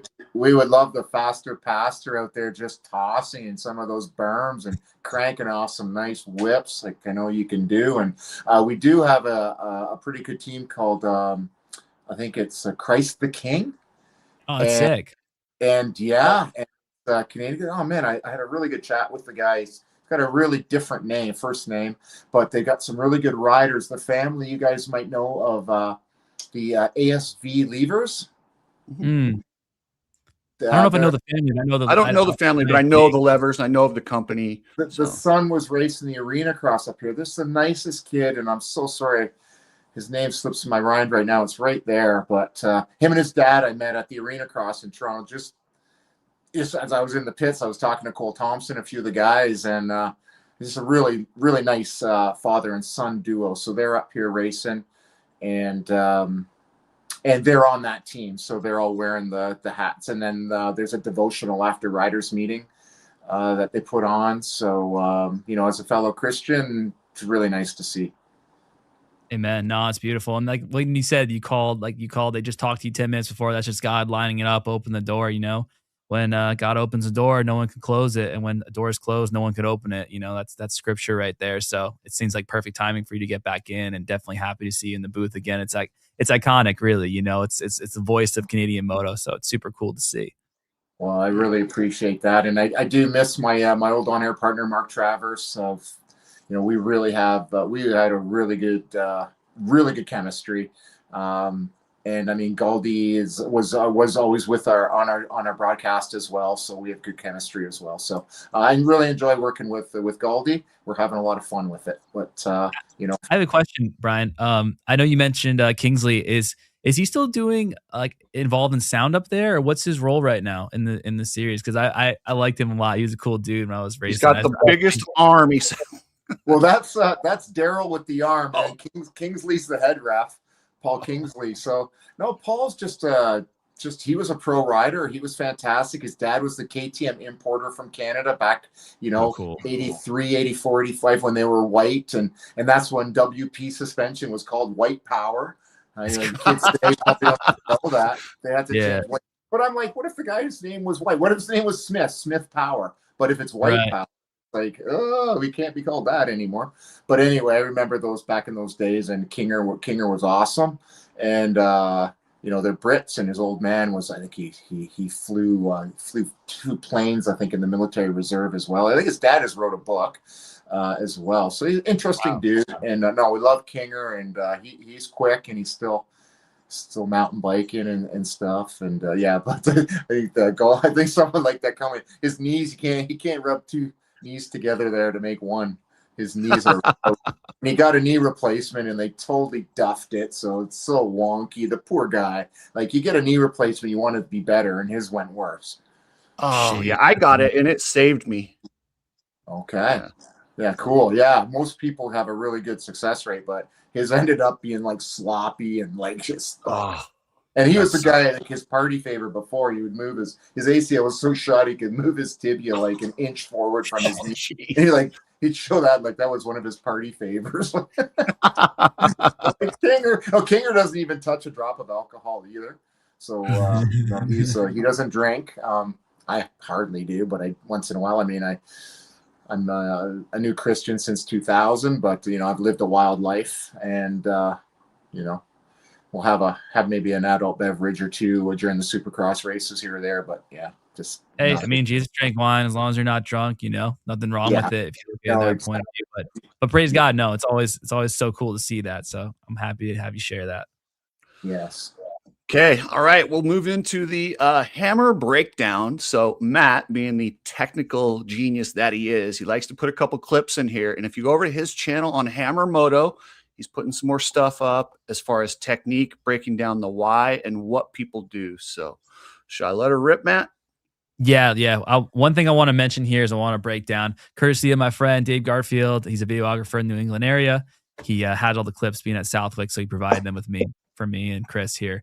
So I just want to break down Hunter's technique here. A couple things I want to mention what you're seeing from Hunter, arguably just one of the best techniques in the sport next to Jet, Chase Sexton. If it all starts from the feet, and this is like the rider stance that we're seeing time and time again. I would like to call this the attack position. So if you want to pause frame when he's standing up right here, it all starts from the foot. Most riders need to learn to do this position, especially novice and B riders. You want to be on almost on the balls of your feet, more towards your toe. And you see how he has that like flexion in his heel right there. And it starts from the toes up. He's tilting his foot inward a little bit, and his knees are gripping the bike, right? Now he's braking. But if you can keep that, if you can go back a second, Chris, and keep it frozen frame, and when he was in the attack position, just a little bit back right there. Yeah. One thing I want to mention here. So just you pause that. It's super important to have the right rider stance. It all starts from the feet. If you're on your heels, you're already going to be in an awkward position on the bike, and it's going to be a lot harder for you to control this machine. So start on the balls of your feet. You see he's gripping the bike with his knees. His feet are tilted in towards the frame, so he's actually gripping pretty tight with his legs, and that's going to take a lot of pressure off your arms. So you're going to be less susceptible to getting arm pump, which a lot of new riders struggle with, right? He has his chin over the bar pad, and in order to do that, he has to unlock his hips here. He's unlocking his hips. He's leaning forward and engaging his abdomen. And that's just going to help really keep the bike planted. And this is a high speed section in Southwick. This is one of the fastest sections compared to Henry Highway in the back here. And obviously the bike can get really twitchy. You're clicking fourth gear here. And he's just able to make it look like with ease because he feels confident. I know this is sand track, so you do want to loft the front end a little bit more here. But what I'm saying to new riders is you need to practice this on the stand first. Get your bike, put it on a stand. Get in that aggressive position. Get comfortable being on the balls of your feet. Get comfortable gripping the bike with your legs, with your knees, and then leaning forward with that chin over. See the chin being over the bar pad the moment he gets over those moguls. And now he has that control over the motorcycle. It's almost like doing a push-up. You're in that like fixed position to where you're pressuring that front end so it's not going to dance or do anything too weird on you, because it's very easy to have that front end skate on you while you're braking and going into the corner.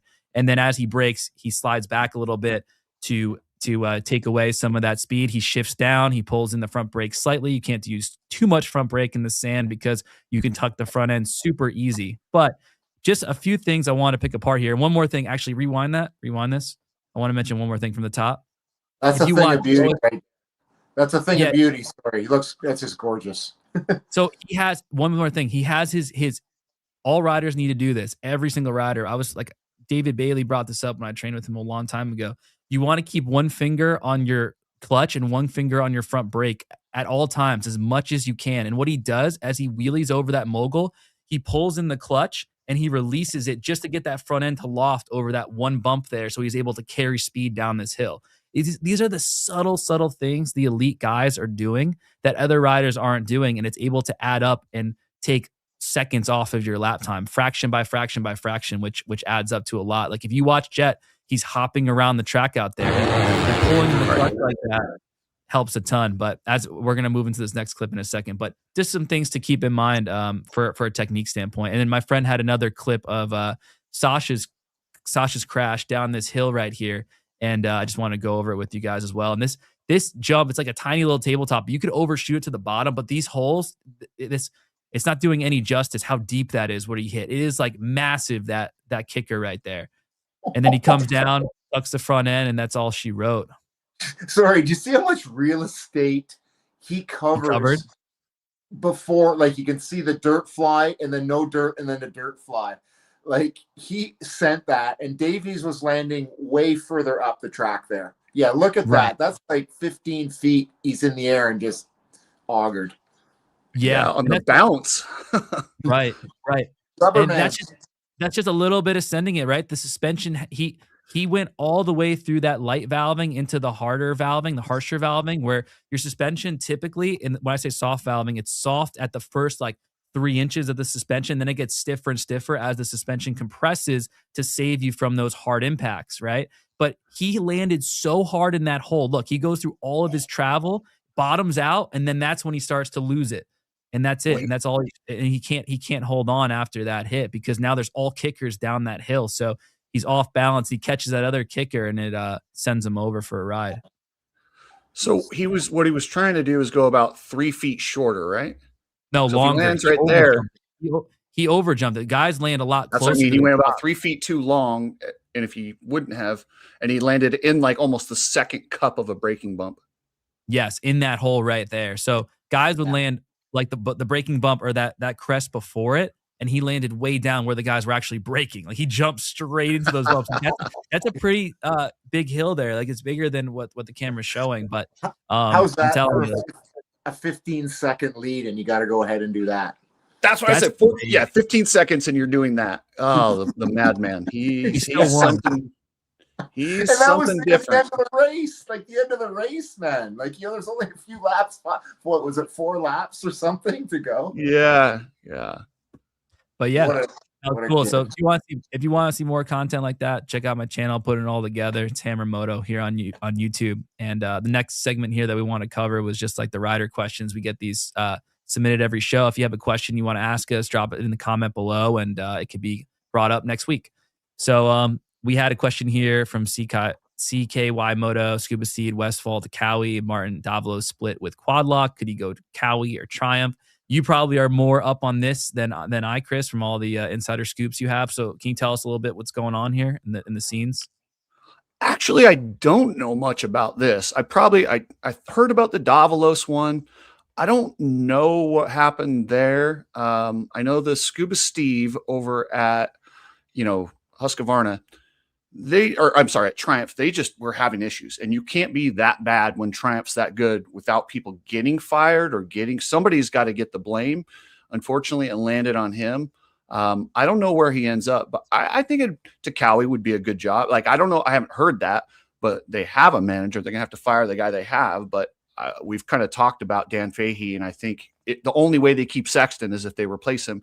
What I would do is ask Sexton, like a star quarterback, hey, does this guy work for you? If we bring in Steve, would that work? And that's the only way I see him going to Cowie. Right. What about Davlos? Do you hear anything about that with Claude Luck? I'm pretty surprised because he's very Davlos seems like a really passionate dude, does whatever it takes for the team, right? Like any update on what's going on there? Crazy passionate, and I know him and the team owner, as far as I know, are really good. I should have reached out to him. I didn't even think to. I'll tell you what, I'll have you an answer for that next week. I'll find out what's going on with Davlos, where he went, and but yeah, this one I need a little research. So I'm gonna put a pin in this one and remind me next week, and I'll have some answers for him. It sounds good. Yeah. Yeah, this was an interesting question too that we had here from John Coe 9854. Faulkner and Cincerello both had careers plagued by injuries on the Kawasaki. Makes you wonder if things would have turned out differently on another bike. Not saying the bike was the cause, but it's hard not to notice a pattern. So, what do you think about that, Brian?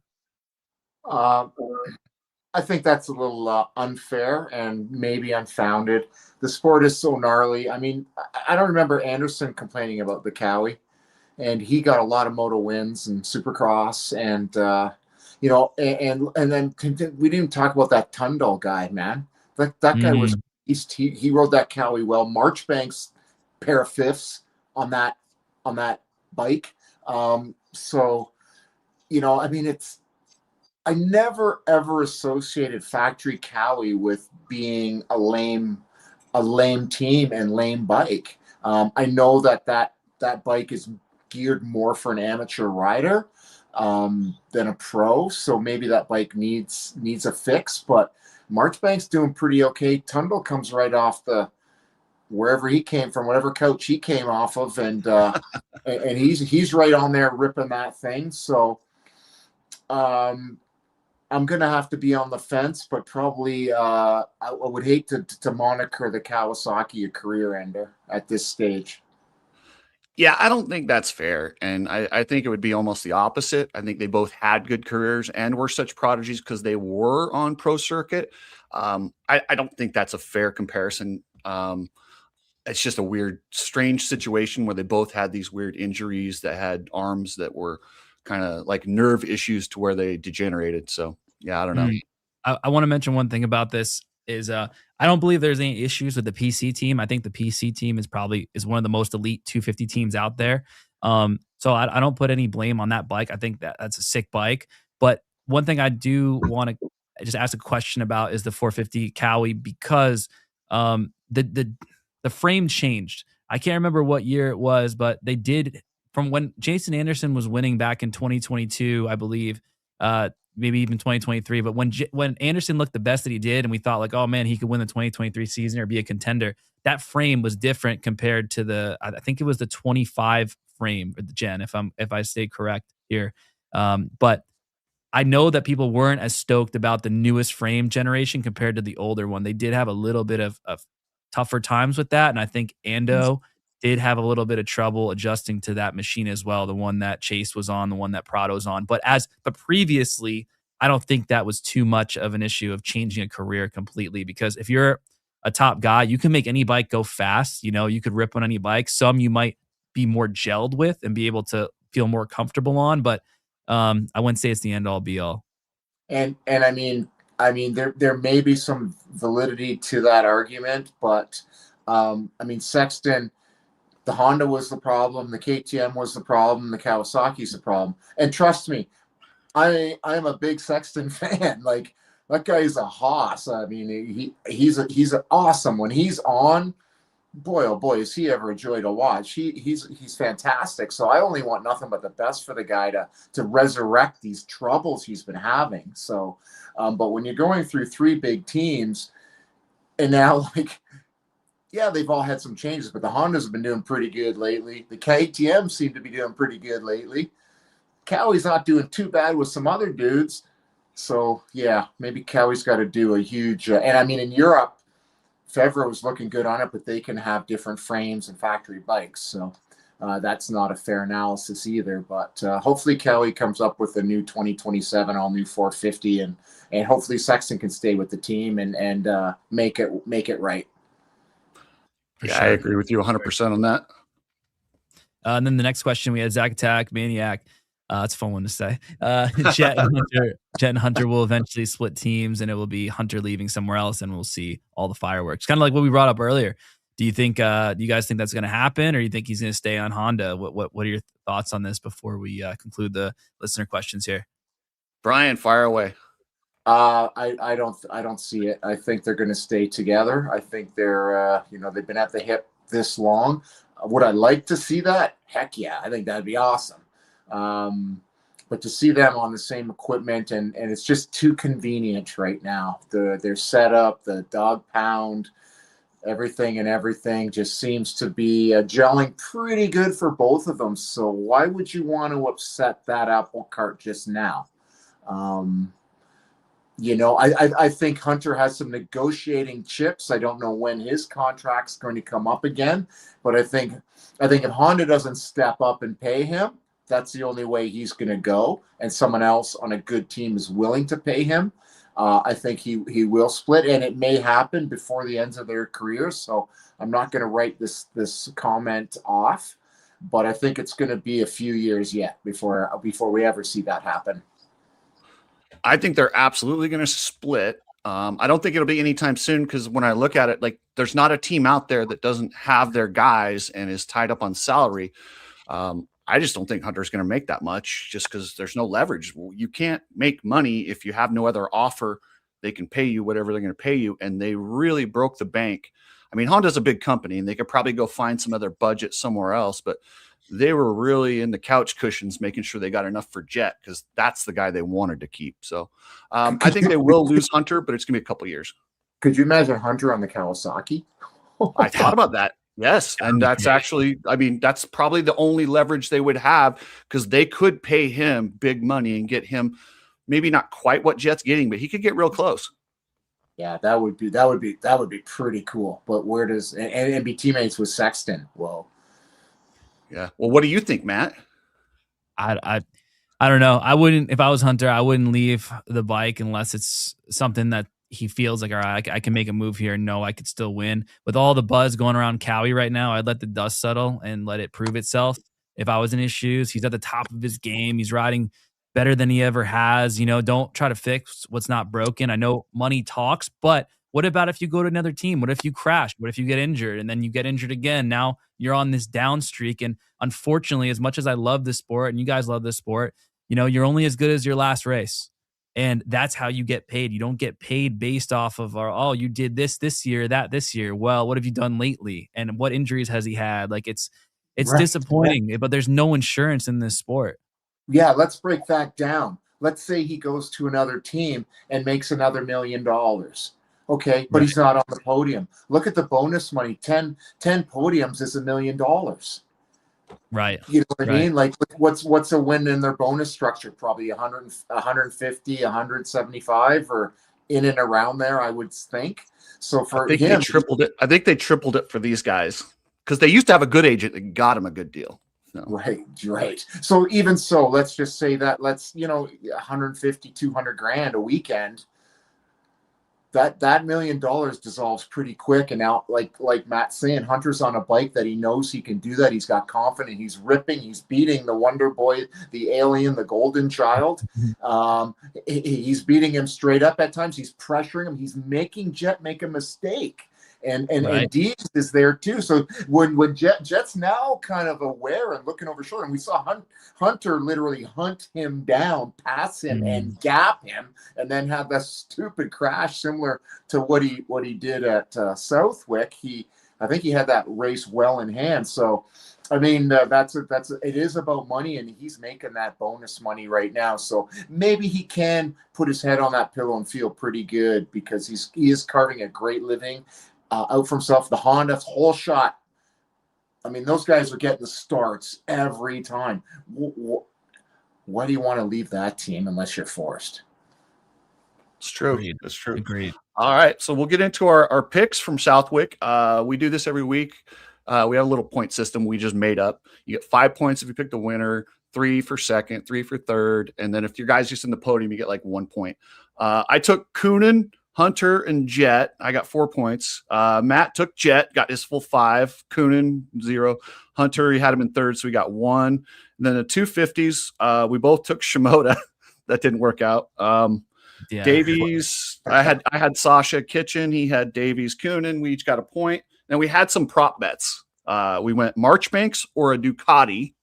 I went with Marchbanks, so I got my 3 points there. Then we had Deegan versus Prado. I had Deegan, got my 3 points there. And then we had Hymus at over under 5.5. He got 6th and cost me the clean sweep on those. So yeah, I had to get some back. Otherwise, you probably would have been the points leader after that one. yeah, I think overall, let's see. I think I got you. You got me by like 3 points right now. So yeah, it would have been tied. We would have been tied. Yeah, because those like side bets are 3 points 3 for points, us. yeah. There's 3 points. And I thought I was gonna have something with those Ducati boys. I was a little disappointed from Ferrandis and Barsha and Cairoli. I'm like, man, I got 3 guys. They rip at Southwick. I was, Dylan showed some promise, but I was like, come on, man. I mean, yes, it was a tough one, but hey, can't win them all. Okay, so that's awesome, you guys.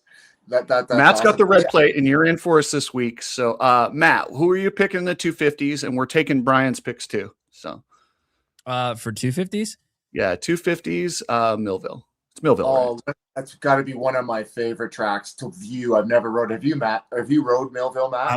I want to ride Millville. I heard nothing but good things. It looks phenomenal, especially what the Martins have done with the layout and going up and down the hills. The soil looks sick. Like I got to make a trip out there one day. Dude, yeah, me too. I've never been there. Yeah, Mount have you been Martin's there? crazy. Have you been there? I have not, and yeah, I got to be careful when I go. I have to wear disguise. That's so great. Ridiculous, bro. It's ridiculous. Ridiculous. What do you got? 250. You want me to go first? 250s? Because I got mine. I'm ready. Go for it. You go. As much as I was hard on Levi Kitchen, that dude's going to win Millville. He's really good there, and he has to win there because he's not good at his home track in Washougal, which is coming up here really soon. So I think he's going to get it done. So yeah, I'm going to go Levi Kitchen, Cole Davies, and then Ryder DeFrancesco. That's solid. That's solid.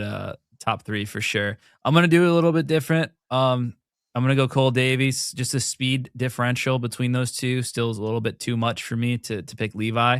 So I'll go Davies, and then I'm gonna put Kitchen second because he's consistent. He's like the consistent guy right now. He'll be up there. He'll catch up. He has speed to run top 3 all day, but the win is just like I said. I can't put him there yet. And then third, I'm gonna take Ryder D as well because. Actually, I'll switch it. I'll do Beaumer just because I don't want to do the same picks as you. I'm going out on a limb a little bit, but I'll do Beaumer for third. Actually, can I change my third? I'm going to go Cochran because he's really good at that track. Can I switch him for Ryder D? I'm going Ryder D then. I'm going Ryder D then. Cochran. That's fine. I'll go back to Ryder D. I didn't want to pick the same guy as you, so that's easy enough. Okay. Brian, what do you got? I'm gonna go Davies. I'm gonna go Kitchen, and then I'm gonna go Hymus. And I heard.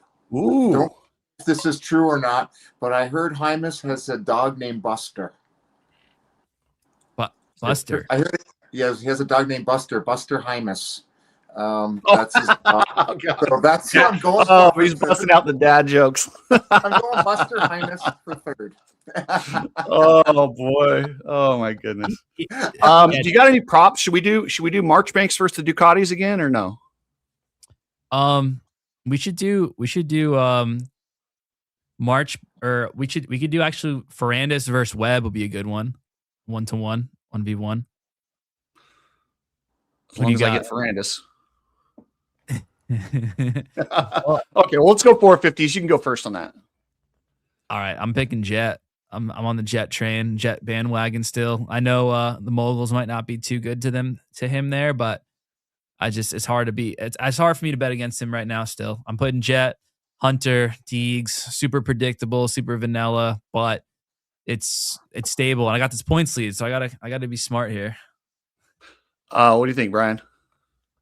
That would have been my logical pick as well. But to mix it up a bit, as much as I don't want to put him first, I'm going to go Hunter, Jet, Deegan.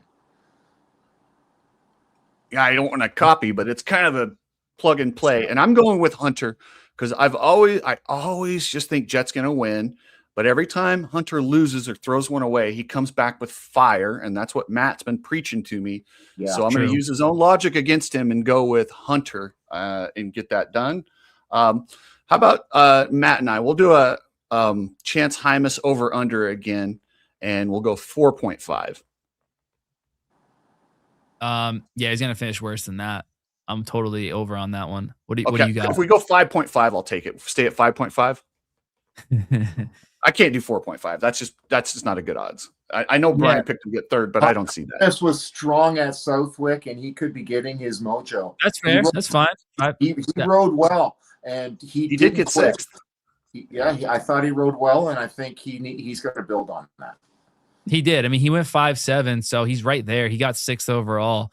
But we did lose Ryder D. So, he would have finished like if Ryder D didn't have whatever happened that second moto, if he crashed or a bike, mechanical, whatever it was, he would have finished one back right there. So I'm cool with going over the 5.5. You want to do the over under on Hymas again? You got it. I'll take the under. You take the over. But we should. Brian's obviously over because he put him in third. So yeah. Okay, you guys got any other props we want to do, or should we wrap this thing up and play Matt's new song? Well, I love Matt's music, and I mad props for your being a firefighter and paramedic and helping people. So mad props to Matt. But I quickly wanted to talk about. I know you'd mentioned it. Just want to get it out of the way. In the 450s, Ducati Triumph. Ducati Triumph and Beta. These brands are killing it. Like it's a new 450. They got two that Harrop and they got 2 top 10s. And then Ducati had, they got Fernandez. What do you got? 7th. Barcia was something like 12th. Caroli was 14th, 15th, something like that. So to see new bikes being that competitive is pretty epic. Well, it's crazy. Off topic, just talking about. No, but I mean, you lived through the Cannondale days, so it's not easy to just build a bike and be competitive. Like with the amount of research and Cannondale thought they'd just do it, and that thing was horrendous. And there's been other bikes that have tried. That's not an easy feat, and to see 3 brands do that's pretty impressive. Yeah, and I don't think they're getting enough. Credit and props for it. I don't think the industry's really, and the media isn't like, wow. Like, I don't think they're getting the love I think they deserve for coming in and being so competitive right off the get-go against these established teams and putting riders up there. And look what Triumph's doing in Europe with that friend, what the heck, Guillaume Ferez and Camden McClellan. Those boys are just those bikes are holding together. They're handling well. I think they're legit, man. Dude, it's pretty hard to say they're not. I mean, they are flying every week. They're close. Hey, where can people find you? Are you on social media yet? I think I'm on Bookface. That's about it. And when's the next race in Canada? And they can find you on Ride TV. Yeah, well, we're this weekend. We're at Sandali, so I'll be heading to Sandali, and then the following weekend is Deschambault, Quebec. Matt, I don't think you've been there. I've been there. I raced there. I love that too. I raced. Deschambault. Yeah. Oh my God, what a facility! And the promoter is a beauty, and they just reinvest for like a spectator tower all made out of steel. And oh man, back in the day, the French fans would be like sitting right on the edge of the track with their like legs hanging over like a bank, and the boys are just like, "Wah!" And they're like, oh my god, it is it's carnage. They've gotten a little better at kind of marshaling the people, but if they put a fence there, they'll knock it down. Right. So the fans are insane, but that's where we're going, Chris, and guys. We're going to Sandali this weekend, Sunday. And then the following Sunday's the Pro Nats, and it's the ECAN, which is the Eastern Amateur National. So all week long, the amateurs, it's our kind of our Eastern Loretta Lynn kind of race. And then after that, there's like a 3-week break, and then they go to Walton around mid-August. And Walton's the big amateur culmination of the West WCAN and the West Can and East Can for amateurs, and then they go to Walton for the big final race. So it's called the Trans Can. So for all the amateur riders, it's a real big event, and it's the last round of the Pro Nationals, round 8. So we'll be crowning our champions there, and yeah, the stoke factor is high. Walton is probably 2 hours, 2.5 hour drive for me, so that's local. Sandali is probably a 4.5 hour drive to Ottawa, and then I'm probably going to stay out the whole week because the mountain biking in Quebec is insane. So I'm going to bring my my bike and my Sprinter and live in my van and ride bikes and hang out. And I think I got a few of the pro riders talked to Calvin Benoit about going mountain biking there in Quebec, and it's like semi BC for mountain bike, and it's just an epic place. So I'll be doing some of that, and yeah, just supporting the amateurs and measuring Creighton Dillon for a new set of CTI knee braces this weekend at Sandali. He's got sponsorship through Oser, the parent company, and Oser Canada that makes the CTI knee braces. So he's got a deal with them. I'm just the go-between. I'll be measuring Creighton Dillon. He's the world snowcross champion that made his comeback at Gopher Dunes and ran right up front. I think got 4th overall, and he actually won a moto. Yeah, that was impressive. He won the first moto. I was like, who's this guy? Yeah. So he lives just maybe less than an hour from me, and they have a really good track. I've ridden at their house a ton of times. It's called Poor Boys. His dad and uncle are roofers, Dillon Roofing. So there's know them for it's a real rags to riches story. Because snowcross is very lucrative, guys. I don't know if you know that. When you win a world snowcross, and if you ever see any of the snowcross events on TV, dude, you should see the rigs, Polaris, Ski-Doo. Like, wow. It's like an AMA national for these guys, and the fans, like, they all have deep pockets. Like, snowmobiles are expensive. It's kind of a little more affluent thing to do here in Canada. I mean, I was a sledder for years. The trail networks here are insane when we get snow. So there's a lot of money in it, and so he made himself a tidy little purse with that. So wow, see, I didn't know there was that much money in it. I haven't watched that since the Blair Morgan Tucker Hibbert days. Yeah, no, it's we're talking big 6 up to 7 figures for sure. So wow. Yeah, it's a big deal, and it can get up there anyway. And the teams put a lot into it. And Makita's, that's where, like, I was watching it, like, Makita's all over. I think it's Polaris. And I'm just like, man, that's Makita, Suzuki, Polaris. And then Justin told me they had something going with Makita. The first year, kind of just getting their feet wet. So at all the nationals, Makita's there with all their drills and tools and their whole setup with their employees talking about Makita tools. So that's really cool.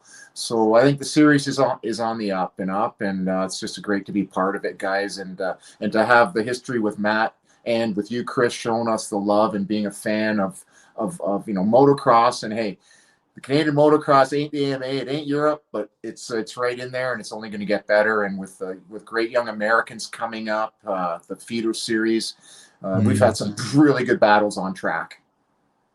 Yeah, and I appreciate your fans. Your fans they're so nice. When I was in World Supercross, all Canadian fans, I really enjoyed the people and seeing the fan hop the fence and take the bike off of Kay Johnson when he was stuck.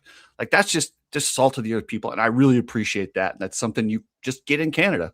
Yeah, no, it's true, and they are quite knowledgeable fans. Like, they know they know who's who, they knows what's up, and sure, there's the odd casual fan, but most of them are pretty knowledgeable, and most of them ride and just all the mechanics. Most of them ride, as you know, Matt. Most of the mechanics are, True. pretty decent. They just weren't quite pro, but they just love it so much. So they're all in there. So everyone just loves it, and the teams and the trucks, the semis are just as impressive, for a privateer semi team. Like, they look really good. There's some great teams up here, and gears and sponsors. And I just want to do a quick shout out to the crew, because I met the crew for the first time at Go for Dunes. Like, all the guys pulling the wire and doing the camera. And I mean, those guys are working their butts off on a shoestring. The AMA, there's like 20 or 18 to 20 cameras, because I can count the cut points. And I'm just like, cut point. I'm just like, boom, boom, boom. Like, the budget is insane. And, we're working with 4 cameras and a drone. And so, to cover those massive tracks with 4 fixed positions, I think we have 4 fixed positions, one guy on foot, and then a drone. So maybe 5 cameras that get kind of interspersed. But the guys are super, super nice, and they work real hard, and they're working with what they've got. So I appreciate all our viewers' patient when there's glitches or, something goes a little funny. It's not easy, but to be, to watch, but everyone's trying hard. So appreciate the patience for the viewers, and, just hoping and praying it can only get better. Awesome. All right, Matt, anything you want to get off your chest? Did we finish our 450 picks, or we did everything? Okay, I just want to make sure we were just going to stick with got all our picks. I'll go back and watch them, make sure, and score. Oh, we did. No, we did. I just want to make sure. I think we just did one of the over/under picks. It was just the Hymus one. So yeah, we got that. I was under your over 5.5. So yeah, 5.5. Fair enough. Sorry for my off-color joke. I just thought that was funny. That was the old me. No, it's cool. Yeah, that is funny. I was like, wow, dad jokes. Yeah. But no, we really appreciate the feedback, and yeah, like I said, I love being up there, Brian. So if I ever go back up again, definitely let you know. And Chris, if you ever go up again, keep me in the loop, keep Brian in the loop. It'd be sick to make a trip up there sometime again soon. I gotta admit, I am jealous. I would love to be at Sandelier or Deschambault. There, like I said, they're my 2 favorite tracks. When I went up there, I was like, these are sick. Like, dirt's fire, it's soft. Like, Sandelier is like soft, sandy cut dirt, fun flow. Deschambault, you got the hills, another sand track, cool jumps. One thing I will mention about Deschambault before I know we're gonna wrap up pretty soon, but it felt like I was in a different country when I was there. When everyone was speaking in the speaking French Canadian, I was like, this was crazy. Like, hearing the announcers and everything, I was like, am I still like, am I still in Canada? I thought I was in France for a second, but it was definitely a really unique experience. And I went to go check out Quebec after and hit a restaurant there, and it was really, really nice. So really enjoyed my time up there. Oh, dude, the food there is amazing. Like, you can take a chain in Ontario where I live and the same chain in Quebec, and the food quality is like 10 notches higher. They have so much pride in their food, and there's so many little mom and pop. Yeah, you eat like a king in Quebec. People really, for the most part, really maintain their properties. Just beautiful countryside. Not one home's just more upkept than the next, and a lot of pride of ownership there for the most part. And I love the diverse culture. And the announcers over there are a couple. They're beauties.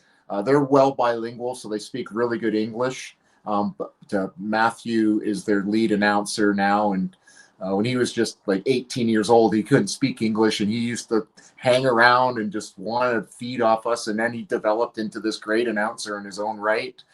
So we kind of have a lot of pride there. Took him under our wing and gave him some inspiration, and he's really built up on it. So Matthew's a beauty. Awesome. All right, guys. Well, remember, guys, head over to Hammer Moto, subscribe, and check out Brian on Ride TV, or if you're at the races, you'll see him around, and he's obviously super friendly, so go say hi. But thanks, guys. And here's Matt's new song, which is crushing. I really like this one, and it hit me in the right week. Under My Skin. Davey Coombs is Under My Skin. All right, guys. Later. Bless you guys. Appreciate it, guys. Thank you. Check it out on Spotify. Link in description too, guys. But thanks again. Really, really appreciate it. Always so fun being here.